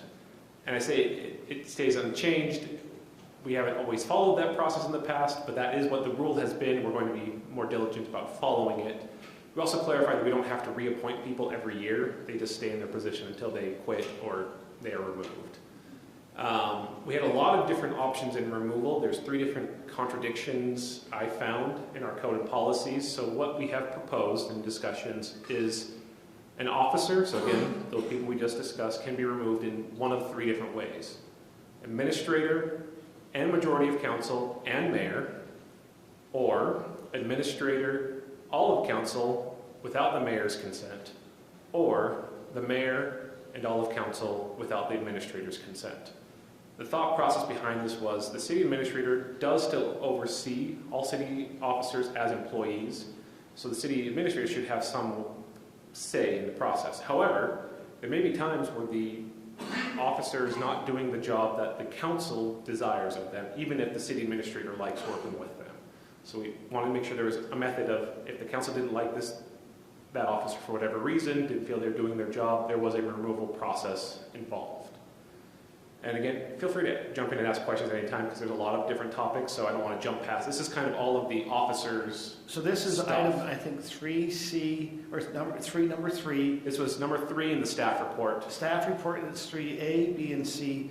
My only question, okay, so 3A is, it's make a removal of a city officer. It's the city administrator with the consent of the majority of the council and mayor. Or you could remove an officer by the city administrator with consent of all members of council, but without the mayor. The one I had a question on was number C, by the mayor with consent of all members of the council, without the city administrator's consent. we're going to vote on this tonight, and if 3 council members voted to agree to amend this, it gets amended. It seems to me, number 3 would be by the mayor with consent of the majority of city council members without the city administrator. I'm just saying, because if not, let's assume that we pass it the way it is, and if the mayor and city council really want to, 3 city council and mayor still could come, make a motion to amend this agreement, and then make the change on it. Does that make sense? Yep. So Yes. that's what I'm saying. It just takes care of if you, hopefully we have 4 level heads that's a concern. I agree with that too. It's more consistent. I think if you have the administrator plus the majority of the council and the mayor, makes more sense to have the mayor, the majority of the council. So then would 2 also fall to the administrator and majority of the council without the mayor as well then? In my mind, that's the same. So we were trying to balance the 3 different bodies, right? But, It's okay, so but the the city same. administrator is not an elected official, so we just got to go, the administrator, we move the administrators to the majority of the council and the mayor. That's if the administrator is not in agreement. If the administrator is in agreement and all the council, that's mayor. The mayor's authority is the appointing. That's the difference, is the mayor has the authority to do the appointment. And so, and also the removals. That's one of the authorities of the mayor before we were going to do this, just trying to protect the mayor aspect. So let's go through. Prior to Mayor Mann, it was the mayor was the CEO and all employees reported to the mayor. Then when Mayor Mann came in, it changed to be that the mayor was the appointer, but the city administrator kind of became, if you want to say, the CEO of the city. So that was, and so there's still some authority that the mayor has that I think we've got to be careful. And I'm just, because I'm the mayor, I think we've got to be careful because we tried, that's what the mayor's authority is supposed to be, is the appointments. That's why all the different things. So you're saying you'd like number 3? No, well, the only change, I think, okay, the city administrator with the consent of the majority of council and mayor, not a concern. The city administrator with consent of all the members of council, but without the mayor, I don't have a concern. It'd be up to the council on that. What Aaron was mentioning should be city administrator and 3 council members or the majority of the council. Number 3, I think it should be the mayor and the majority of the city council members without the city administrator. That's only. And this is to remove your city officers. And That's all only of these would apply at the same Yes. time. So an officer can be removed by any one of these So methods. all 3 of these, It's just who is in favor of removing Correct. the officer. It's what happens if you have a mayor and administrator that don't agree, or you have a mayor and administrator that agree, but maybe not all the council agrees. We're trying to. so these are the alternatives. We're not limiting it to just We're not limiting Oh, just no, one. no, All this of them is- will apply. All 3 apply. So let's assume we want to Okay. get rid of, there's a city official we want to get rid of, a city officer. We'll say, So you want to get rid of me? Yeah, we want to get rid of Rob. Okay, if the city administrator disagrees, but with the consent of the majority of the council and mayor, then it happens. but the bottom one, it says mayor and all the council. Are you saying majority of the council? Well, because the majority of the council, they're ones that can vote. Right now, to make this policy, the majority can change this specific policy, but we're saying that it has to be the majority of all council to make that change in the officials. No, so you'd say Closing a majority loophole. instead of all Yeah, mayor council. and a majority of council, but no city administrator. So just make it all majorities. But then what Aaron's concerned, it says administrator and all council, but no mayor. Meaning if the mayor was not agreeable to get rid of Rob, so they were using Rob. I'm not agreeable. The city administrator is. What we're saying is all council has to be agreeable, not the majority, to get rid of Rob.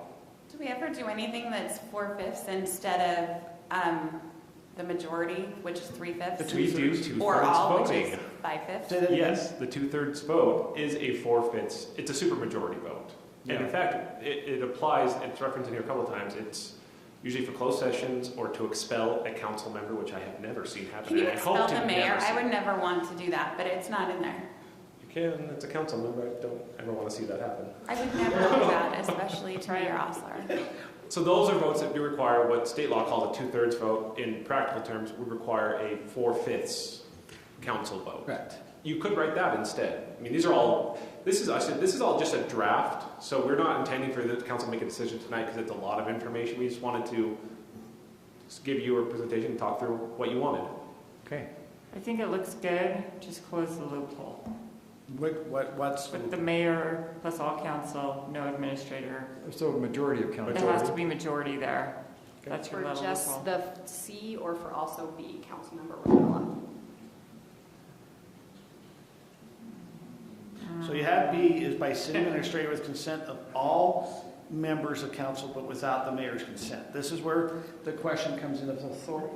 This is where the mayor has the appointment. Remember, it says that all the city officials are appointed by the mayor and voted on. So here's a question. This should be very transparent. If the mayor does not present the name, they can't vote on it, correct? Because that's the same with all the board, is that the mayor presents the name, not the council. It's the mayor presents the name, and then the council votes. Does that make sense? So really for all officers, what in theory should happen, by our current code, is the administrator and the mayor work together probably to make a decision. The mayor brings it to the council and the council votes. We understand that hasn't been happening, but by our code, that's what should have been happening. That's what should have been happening. Now, prior to the mayor-man, it was actually everything was the city. Well, in our current code, if we don't do anything on this, there's ambiguity where the mayor can fire any city official, the city officer, at any time. It's the mayor. Right now, if you remember when we were talking about it, the mayor has authority just to go fire the city official. My initial, when I read through it and was thinking about it over the week, I was thinking to change C but leave B because the mayor does have that power of appointment. So I think to override that, you would need all of the council. So that was my initial instinct, was just to change C.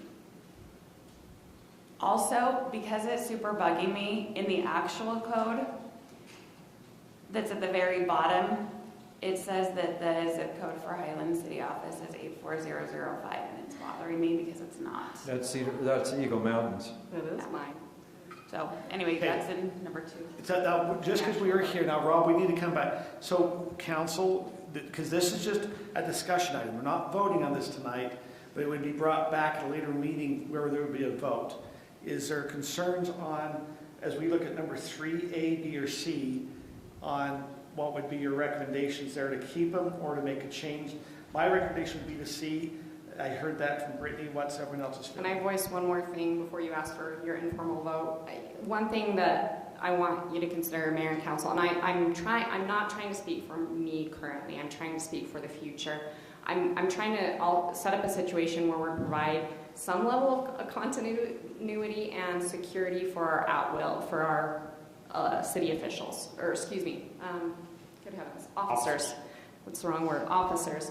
In addition, practically speaking, the administrator is going to be the individual who's dealing with these individuals on a very regular basis. And so I'm not trying to take away the power to appoint from the mayor, from the mayor's position to the administrator's position, but I do think that there needs to be some consideration for the fact that the administrator is working with that individual a lot more, and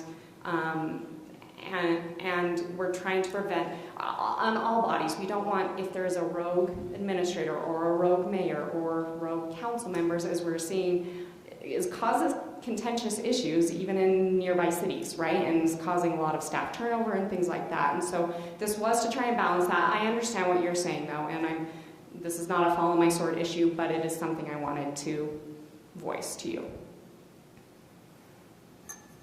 So are you saying for the appointment, have the city administrator be part of that appointment process? Well, like put it in from a practical, okay, so I understand what we're saying, that, you know, when Mayor Mann came in, it changed where our code changed. From a practicality standpoint, nothing changed. We were always, staff was always going to the city administrator. That's who we assumed was our boss, right, and functioning that way. So practically, it hasn't changed. I'm trying to think from a practicality and a functionality standpoint. Yeah. It's the city administrator who's really going to be working with staff to appoint those officers. I would certainly keep the mayor involved in that because it is that officer's or that position's power to appoint. But from a practicality standpoint, it's really the administrator who is working with that individual. That absolutely makes sense. I'm just trying to figure out the best way to add that in there. That's fair. As it is, there's no formal inclusion of the administrator in the appointment power. It's mostly just as a practical. Yeah. You know, when someone, we go to post for a job for a new city attorney, usually the city administrator would help the mayor, help put together that posting and then put it out there and then discuss.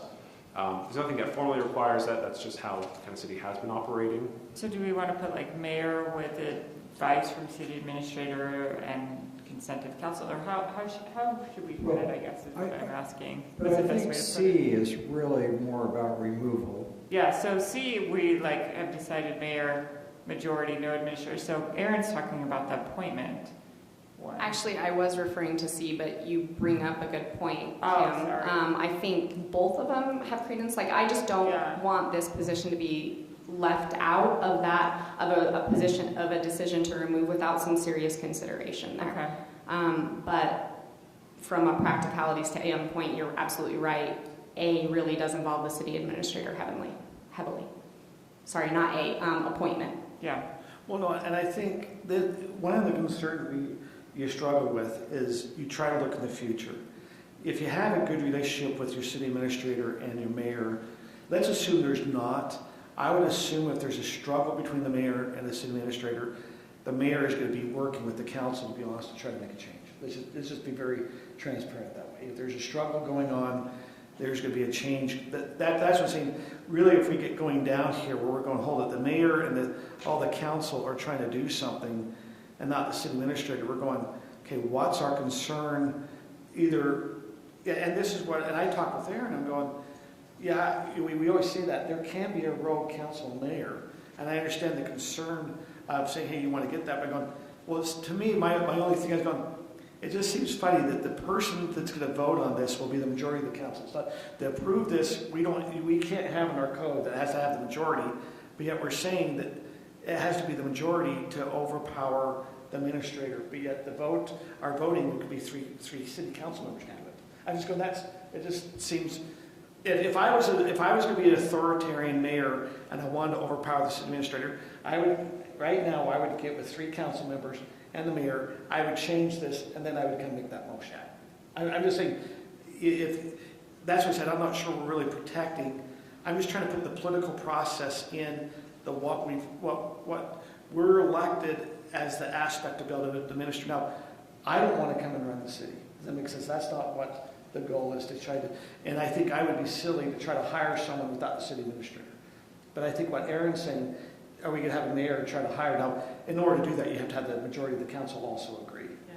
And hopefully they'll be level-headed enough that they'll look at the city administrator and say, hey, you agree. But we see some things going on in our community where it appears they have there could be a rogue mayor and rogue city council. That's, I think, is because we're seeing it. Well, I guess, yeah, I know which city you're referring to, but are elected officials, especially if they're the majority, really rogue? No, that's what I'm saying. Because they got elected by the what residents, and that's what the residents wanted to have happen in their city. Because the residents elected them. But so I guess my only concern is defining for sure what we mean majority is. Majority 3/5. Currently, if it just says majority, that means 3 out of 5. Okay. Yes. Supermajority is 4 out of 5. You have to call it out as a 2/3 or supermajority. So we want to get rid of one of the council members, which I didn't know we could even do. You can expel it for bad conduct. I've never seen it happen. 4 out of 5. I've heard of it happening. They can't, like, let's assume we see there's a conflict of interest. You can vote, and if you get the supermajority saying we see this as a conflict, that's the kind of bad behavior. Yeah, we're not going to let them vote on the issue. But it would require literally everyone but the one council member to vote in favor of it. You could expel them from the meeting or from the meeting. Or on that one specific voting night. Okay. Anyway, any other input here so they know what to do? We've talked quite a bit about it. What's the feeling here?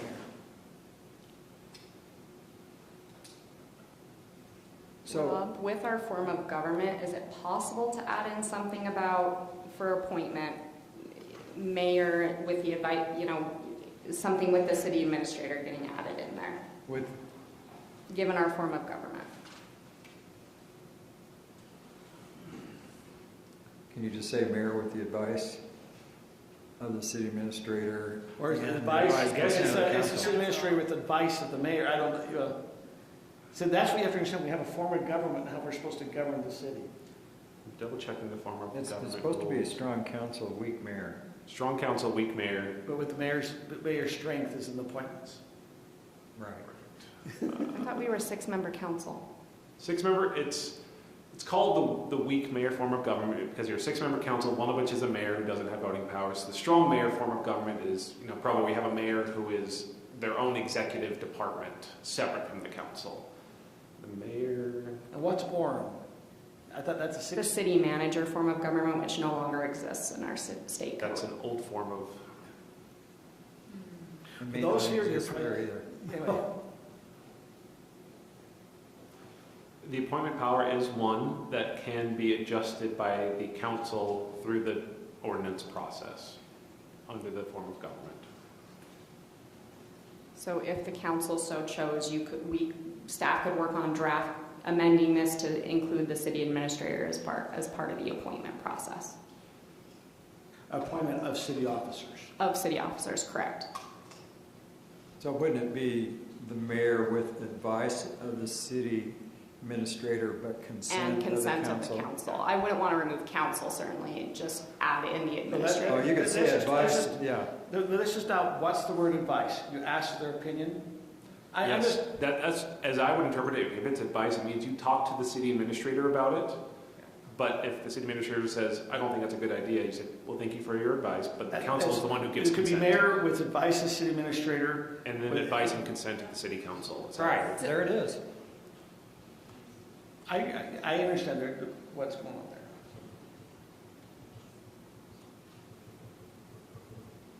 So, any other input here? Is staff clear on this item? So we're adding in advice from the administrator for appointment. Are we changing C to include majority council? Number 3, mayor and majority of council. Is everyone okay with adding that? Yeah. Yes. Okay, yes. So you'd need, if, for example, you have a big conflict with your administrator in number C, so the mayor and the majority of the council could remove that administrator without... Or city officer, could remove the administrator or city officer. I will say, the city administrator has their own section in the code about their appointment and removal process. This does not affect that. It calls out and says, city administrator or city officer who was appointed and removed as set forth in that other code section. This is for everyone else. Well, it doesn't also refer to, and if you have a contract, that governs as well. Yep, that's all in the city administrator code section. Because that's, our city administrator, I understand she might be, that city administrator might be a appointed officer, but we have an employment agreement with our police chief, our fire chief, and our city administrator. And one of the things we actually clarified in our policies, we have certain rules about severance for department heads and officers that have been in there for a long time. We clarified a couple of weird inconsistencies. Then we just said, if our employment policies govern, if you have an employment contract, those terms apply because those are the ones that are more specifically controlling your employment. So if we have an employment contract with a city officer that says you can remove them, however, I have an employment contract with the city that says you can just tell me to go and I'll go. That governs over anything else. And if you ever do that for any other city officer, that would also control. Okay. So that's that. Now we're on to the agenda setting portion. This just clarifies some things that have already kind of been in practice or were somewhat in the rules but weren't super clear. Staff, under the direction of the city administrator and city recorder, have the primary responsibility for putting together agendas. Mayor can also remove or add anything to an agenda with the exception of something that was added by council. 2 council members can request anything to be added as an action item. If that's added, the mayor can't remove that item unless one of the 2 council members agrees to remove it or postpone it. Why wouldn't you have both council members? If 2 council members want it on the agenda, why wouldn't you have agreement of both council members to remove it? I went back and forth on that, trying to think through which would be better. Why I ended up drafting the way I did, and again, if you want to change it, that's fine. My thought was if you didn't have 2 people agreeing in the first place, it wouldn't have been added onto the agenda. So if one backs out, you essentially are basically removing that 2 council member addition. But if you want to have both approve the removal, that's also fine. I just think, if you had a mayor, and this is just a supposition, had a mayor who was really opposed to that being on the agenda, and that has happened in the past, that if you've had 2 council people put it on because they feel strongly about it, they should be the ones that pull it off with, you know, if the mayor goes to him and say, hey, I need to pull it off, they need to both be, you know, because it seems like you're playing the two council members against each other. What I think Rob said, now Scott, let's assume you have the two council members put on, but the mayor, he talks to one of the two, and one of them say, no, I agree, I'll pull it off. Now you don't have the two council members that have agreed to put it on the agenda. That's what I think what Rob was saying is, once you have one that's in agreement to put it on, now you only have one council member that's requesting to have it on because one has agreed to pull it off. Does that make sense? Instead of having two to put it on, one you moved it off. No, So if you don't do it that way, it still would be move off because now if the mayor, now let's play it out. Okay, two council members come in, say put it on. Mayor says, hey, I don't want to put that on. I convinced Councilmember XYZ to pull one of the votes. Well, now it doesn't meet the criteria because you don't have two council members. It would come off anyway. I'm just saying, is that true? Would that happen that way? If two council members put it on and one backed out of their vote, there wouldn't be the two to put it on, or is it? If two agree. Well, if we wrote it differently, it would basically, once it's added to an agenda, it would be, we can't remove it unless both of them, if we wrote it that way. And that would be, it goes on. I understand the argument both ways, but I just know from history the times this has been used. And I mean, the East-West Corridor exists today because of that. And there's been a couple others. I just think, I don't know, I think the rare times that two council people come together and put something on the agenda because they feel really strongly about it, I think it weakens it by the mayor just really working on one of them to remove it. And a lot of times there's a lot of pressure there that could be exerted. I don't know. What do you think, Brittany? Yeah, I agree with Councilmember Smith with that one. What you're saying is once it's put on. Once it's put on the agenda, because you don't want the mayor and the other council member pulling it on, you know, Monday night or whatever. So Scott, when did that happen? Did it happen when we were in there? No, this is, I've been around a long time. Yeah. That happened in 2008. But, and then there's been a couple other times it's happened, kind of. But it's rare. But if it's two council, I don't know why we should always be worried about having two council members put something on. I guess if they want to discuss it, if it's pertinent, discuss it. Well, that's when there's wonderful spirit between everybody and the mayor. When that doesn't happen and there's strong disagreements, sometimes you have to use this. Contracts and rules and policies exist for when people don't agree. So Right. that's what this is for. Right. And I mean, and I will now argue the opposite side, why I also consider doing it too, is even if one backs out, even, you know, say one just added on and then just said, you know what, actually, I'm fine with not having it on there. You can then allow that council member to talk to the other one. And that's how it would work, is you, rather than having, you know, say a mayor to remove them, you just have the two council members who put it on talk to each other, which is why I kind of also thought about doing it the other way. So I'm actually completely indifferent either way. I see both sides, so I picked one and wrote it that way. Lena, what do you think? Let's bring it. Council, what do you want to do? How do you want to do this? This is about an agenda item. What would you like to give us direction here? Clarifying where two council members want to put an agenda item. I guess it's just because it's the way it's written. You want it to be, I guess, two council members pulled off, or do you want, if one backs off and the mayor agrees to pull it? But I guess the mayor would have to agree to pull it off. Yes, it's not written so staff does it, it's the mayor. But if one council, let's assume we have the two council members. This way, two council members, one changes their mind, and it's not the mayor trying to pull up, would it automatically come off if one changes? No. Once it gets on, Once it gets on, it stays on, and then, okay. I mean, of course, when the meeting comes up, as happens, you can always say, you know, vote to table a thing for another meeting, as you can do. But once it's on the agenda by two council members, it would stay on unless it would be removed, however you decide to handle that. What do you guys recommend? Well, you know what I recommend. I agree with Scott, Brittany. I think if the two council members put it on and one decides, I don't know, then I think it should stay on. Okay, so once it's on the agenda, it stays on. It should stay on. Okay. I just Unless think it both of them opens say up. pull it, yeah. Yeah, I just think it does open up some possibilities for other people to really pressure an individual. So if it just But you have to stays think, on. did that person already have pressure to put it on? So Oh, you think maybe. if the pressure was only one way, it could have been the pressure the other way. Yeah, that's true. That's true, but Anyway, but it's fine. Worst thing is an item ends up on the agenda and we discuss it, and That's what I'm saying. that's never It bad. it should be that afraid to have something on the agenda. That does get to the next point, which is any one person who's city administrator, mayor, or council can say, hey, can we just have a discussion item? We can't vote on it, but can we just talk about it? So anyone can just add it on there, and then at that point, you can always, as we often do, say, would the council like us to bring this back as an actual action item, and then Sure. get the pulse of the council then. So Good. for what I'm hearing is we have a kind of 3 at least in favor. Yeah, so what you want to 2 have on, is, 2 off. once it's on, it stays on. Unless the two. Unless the 2 pull. Yeah.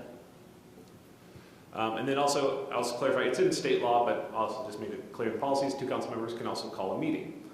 And that's happened. Yep, that has happened. This on to the topic of the meetings. As we have done this kind of formalizing the process, staff will always prepare a staff report and a presentation for agenda action items, regardless of who adds it on, whether that's staff, mayor, or council. And then if council or mayor added an item, you will be entitled to provide an additional report or additional presentation. If you get it to staff early enough, we'll make sure it's included with the agenda, that gets published online with everything else. If it's too late, we'll do our best to publish it as much as we can. Any questions on any of that? The final one is just, there's a lot of rules about the parliamentary procedures of how the meetings are run. I left those deliberately general because you're supposed to have kind of a free-flowing discussion. The general rule is the mayor conducts the meeting, and then 2 council members through a motion, a second, and then through a majority vote can always override the mayor. That would only come up if the mayor was being really obstinate. I think most mayors, if 2 council members said, hey, can we talk about this longer, would allow it, but sometimes it happens to end a discussion. If the mayor doesn't want to end a discussion, that's how you call the question. That's all set out in there. Then finally, there was a kind of guidance on council, mayor, and staff interaction. So this just reiterates that the city administrator directs all day-to-day operations of staff, and that the mayor and council really shouldn't be giving kind of job-specific direction to staff, saying, hey, now that you're here in the city offices, go do this thing. Rather, you kind of direct it to the city administrator, who then funnels it down.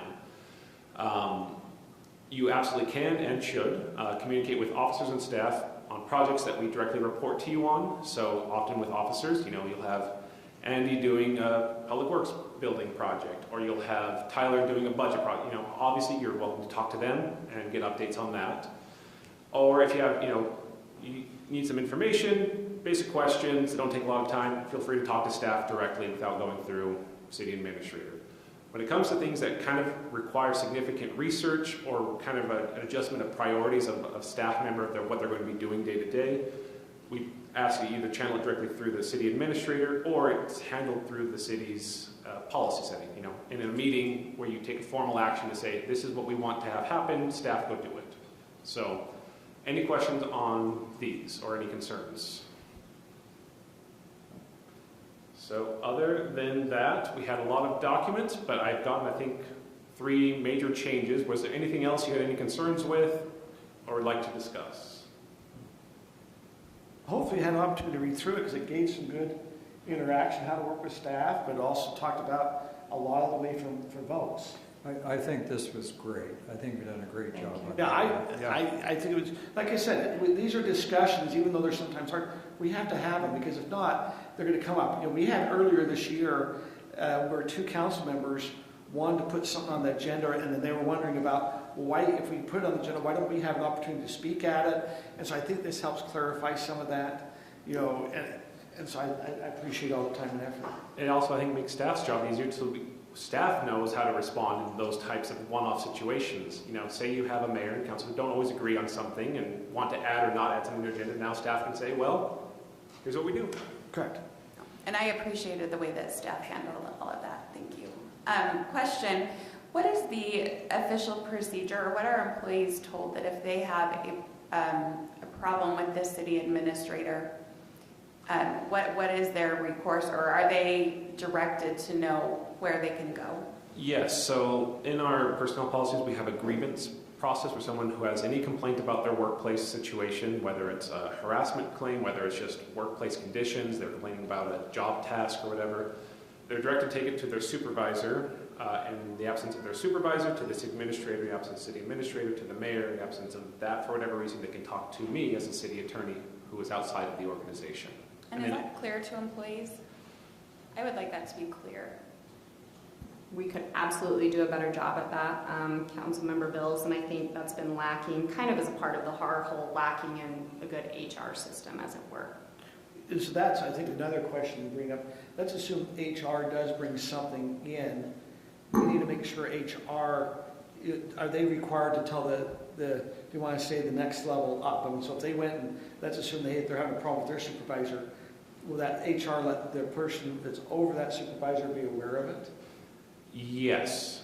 I'm trying to remember, I haven't reviewed the grievance procedure, but there is a policy for them escalating things, and this might be something we'll actually need to revisit as we have a new HR position coming on, because we kind of went down to that part-time, which wasn't a full HR staffing, so maybe we can revisit that and have a better, because we do need, what you always want is multiple options to report a grievance, so it can be resolved before it becomes a claim against the city. And before an employee suffers harassment, suffers an injury, suffers something, or maybe quits because of bad workplace, it's to protect the city and protect employees. We want to have those options available. So it's probably something would be good to revisit as we get our HR person online. So we have, here's one option, here's HR, here's our city attorney's contact information. I'll say there's been times the city has had outside counsel. Oftentimes I might be a central point of contact, but sometimes I'm too close to people. And so I might say, this is a great time, I'll forward it on to the right person and say, you need to get outside counsel to do this because I'm too involved in city operations. So, but good point to raise, and we'll probably have to revisit that. I think that's a good thing to revisit. Great. Anything else on this item? No, I think great things in this. So I just want to clarify, I'm going to make 3 changes to what's been presented. Appointment's going to be with advice administrator and advice and consent of council. Removal is going to be for that 3C, the mayor, majority of council rather than mayor, and all of council without the administrator. And then for items that 2 council members added to an agenda, only those 2 council members can remove it. Other than that, it's staying kind of as written. Is that correct? Mm-hmm. Fantastic. We'll bring it back then for a final vote. Okay. Thank you. We are now at 9:58. We don't have I guess we have to, on the ordinance, we're supposed to, if we're going to go past 10, to have a motion to extend past 10, and you can tell us the time. I'd like to make a motion to extend past 10 o'clock by 13 minutes. I would like to amend that motion Okay. to extend it by 18 minutes. Are you amenable to his amendment of 18 minutes? 15. 16. Okay, this is getting, we're spending more time. Okay, so I have a motion to expend until 10:16. So is everyone, this is going to be... I'll second. Does everyone in favor say aye? Aye. Okay, the period 100%. Okay, we'll now move on to 10:16. Let's delete the rest of that conversation stuff. Okay, we got to hurry. Okay, we have at 9A, which is Mountain Ridge Park update. And actually, I'm going to turn the time over to Councilmember Rodella, who was working with Chad Christopherson, our baseball donor, to get his feelings after the council said, yes, we'll fence the field. Oh, just a minute. Okay, while Councilmember Rodella is chewing, I can say Wes and I have been working on getting a sign out there. So we're pretty final on the design. We're getting there.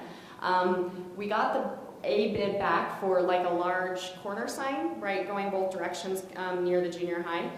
It was more than I was hoping, like $8,000 for a big sign, right, that goes above the fence and things. So we're looking at alternatives and also looking for a different bid source just to see where we're at. What about just a banner? Sorry? I have another one coming through. We have another bid we're working on. And yes, we can go cheaper like a banner and things. And we were just thinking that would be nice and big, and then we didn't know how much it was going to come in through. Especially though if the sign promotes fundraising. Mm-hmm. So you can go here and you can donate. I think there's some advantages of having a sign you can see. Yes, absolutely. You want to do it right, and you don't want to have to keep paying for banners that get ripped up in the wind and things. Right. So we're doing our best there. So if the sign can generate some donations. And I think you want it to look nice too, Yeah, right? yeah, There's a 'cause this balance is there. one of our, So we'll wait for that other bid to come back and kind of see what we have. Kim, are you ready to discuss the baseball donation? Oh, yes. I talked to Chad, let him know that we're amenable to locking it up. And then he said that's fine. And then he was walking to a facility and the call dropped and he said he'd call me back in a week. great. I still need to work with Councilmember Rodella on kind of finalizing those sponsorship packages, and based on kind of the contract that Rob brought to you last time. So give us a couple weeks and we'll work through some Are of we that still stuff. planning on a fundraising event? Yes, but I think we need to get those sponsorship packages finalized first and kind of the naming rights and things. But I think that's an absolutely great idea. We probably need to meet with one other larger donor just to kind of, and then get ready to go out to fundraising, so. To make sure that's secured. He's ready? I'm ready. And the foundation's meeting with the city staff On Thursday, right? Thursday night. Thursday at 6. Yep. Hopefully there'll be people show up. I get lots of excuses, but I've got some pretty good commitments. Great. Okay, any other update on Ridgeview? About Mountain Ridge. Okay, that's on Mountain Ridge. We'll now move on to item number 9B, which is model home code update. Kelly. Thank you, Mayor, members of the council. This should be fairly quick too. This mainly came up because of the several model homes we had going on in Ridgeview, and realized in the code it actually requires a conditional use permit in our R140 and R130 and R120 zones. For those that are not aware, conditional use process, it's a $485 review fee, and we do have to take it to both the Planning Commission and City Council for public hearings. I looked back over the last 5 or so years, and we have never issued a conditional use permit for a model home. Currently, because we only have these regulated in these low-density residential, we don't have it addressing Ridgeview PD specifically, nor have we for Highland Vista, and I'm trying to get this addressed as we're permitting the model home for 10700 as well. They do, I talked to Candace about this, we do require a business license, and they do have to get a fire inspection just because they're letting the public go through. Basically, my idea or thoughts with this was to bring it more to a permitted use in residential zones under certain circumstances where we still have regulations where if we have complaints, we have something to back it up. Obviously, with the business license, we do have an application process where if we want to add more regulations, we can catch it through it that way. Through existing code, we do require, with that conditional use process, a maximum of 3 personnel at any given time at the site. They also require off-street parking. I find this being an issue when we're thinking of model homes in, say, 10700 or Ridgeview. They just wouldn't have the space for it because of how small the homes are and how small the lots are. So I was anticipating maybe just calling out saying that they have to follow standard parking and traffic rules with the model home. It also has a maximum of 2 years. If we made it a permitted use, it would be difficult to regulate it in that way. The idea in talking to Aaron is kind of typically these just flow with the market. It's not like they're going to be there for 10 years as a builder company staying there. They're going to be there as long as they're selling, essentially. And then the other thing that we would continue doing is just that they do require, or we do require, a final inspection when they convert it to a residential use. So when they're converting it to selling it as a home rather than their model home, we would do a final inspection for that as well. So are you recommending that we remove the maximum of the 2 years? Yes, it's... But we have extension options available. I'll tell you the one that... So that's what, through the existing conditional use permit process, we say maximum of 2 years, and then if they want a year extension, it would have to go to the council for approval, and they can continue to do 1 year extensions up to 5 years for that specific Because permit. I do remember one model home that came up as an issue, that they really weren't actively selling anything, but they kept it as an office. Does that Okay. mean? And so I do remember that was some complaints, and you're probably talking 10, 15 years ago, but I still look at the house going, yeah, that was an office for a long, long time before they took it. Yeah, we know which one you're talking about. It's on SR 92, right? Yes, it's on SR 92. Yeah. We could add some sort of regulation where you have to continually be selling properties in said subdivision or in Highland. Makes sense. Or at least trying to sell properties. Right. Yeah. Yeah. So the idea would be to move this more into like supplementary regulations for just in residential zones rather than splitting it out in between different residential zones. I'm kind of just, if the council has any additional feedback or preferences or any other ideas for how to reroute this, or if you want to keep the conditional use process and add it for our PD zones, and that's also a way that we can do it. But what you're saying currently, they're supposed to come in before the council and the planning commission. And do public hearings for both. So I guess, do you feel that's necessary, council, or can we amend the code and do this administratively? As has been done, frankly, for the past many years. I would do it administratively. Administratively? Yes, I agree. Okay. But I would keep the maximum of 2 years, and if they want to extend, I do think that'd be wise to come in just most of them, if they're going to keep marketing, that model home. Okay. Which honestly, we as staff would just have to keep an eye on it because they're going to have to update their business licenses just like they do annually, and so it would just be something we can keep track of. Okay. Anything else? Yes. Can I ask Rob a quick question on this? Liability? Yep. It has nothing to do with liability. Okay. But I know, disappointing. It has to do with, is it possible to include in the code truth in advertising? Or is that a state issue? That's a First Amendment issue. Okay, let me give you an example. What are we talking about? I won't name names, but you call one of the builders that's building in Highland, and they have an advertisement from $600,000. And you say, great, I'll take that one. Well, in Highland, those aren't available because there's an upgrade charge for the lot, and there's an upgrade charge because we want to make more money or whatever it is. And so what's the final price? $750,000. Well, that's not $600,000, and that's what they advertise. That's a classic bait and switch, and I've caught 3 builders doing that. And so if we could include that in the code, that'd be a great thing, but I don't think that's First Amendment to lie, and bait and switch is against the law.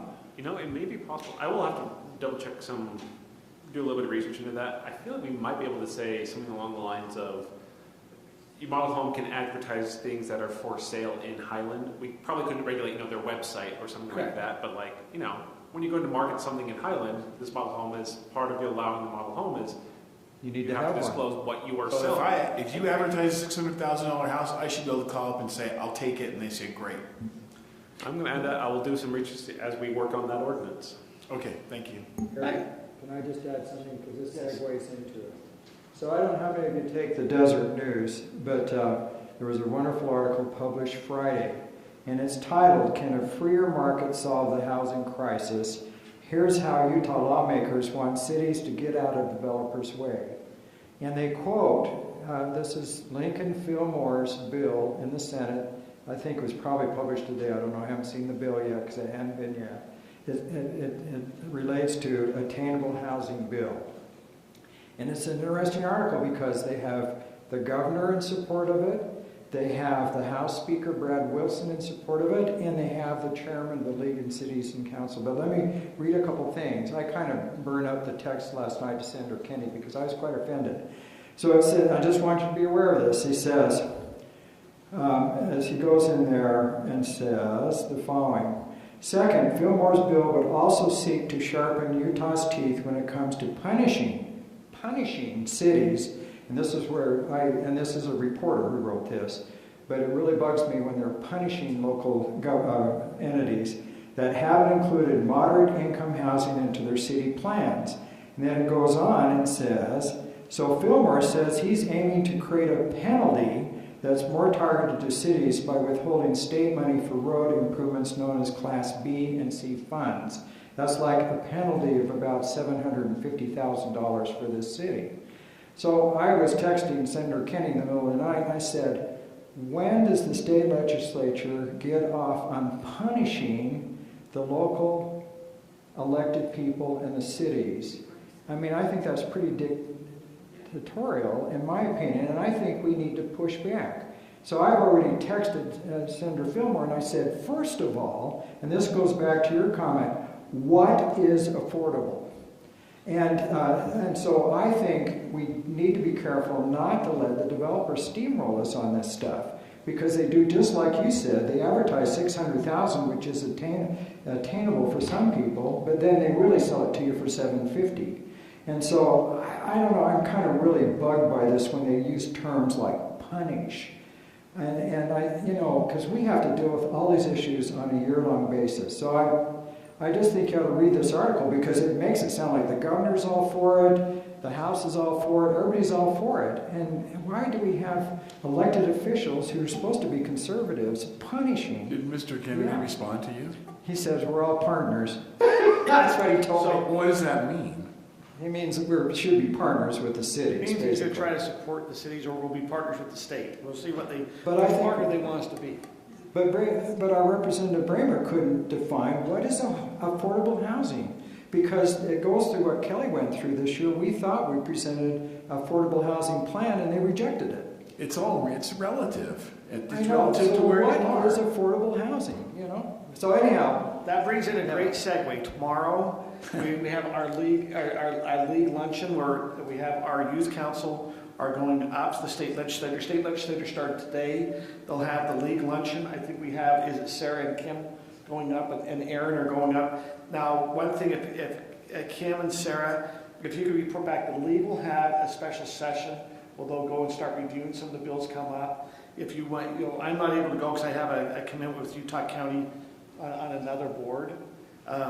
And so if we can kind of hear what the league is saying. But every Monday, now that the legislature started, I believe starting at noon, if we can't make it up there to the leagues, we paid lobbyists to the ULTC to help represent the cities. It's the League of Cities. They will be giving meetings every Monday at noon on what's going on with the legislator, and they will have action items where we need to get a hold of legislators saying, hey, you're seeing this bill come down, we've got to get ahead of it. Affordable housing is going to be a huge one that they have been signaling it's coming about. Well, this is a big signal here. One of the signals is instead of having all these public hearings, what they're signaling is they're going to have one public hearing, and so the public gets to chime once, but not every time there's a plat amendment or things that way.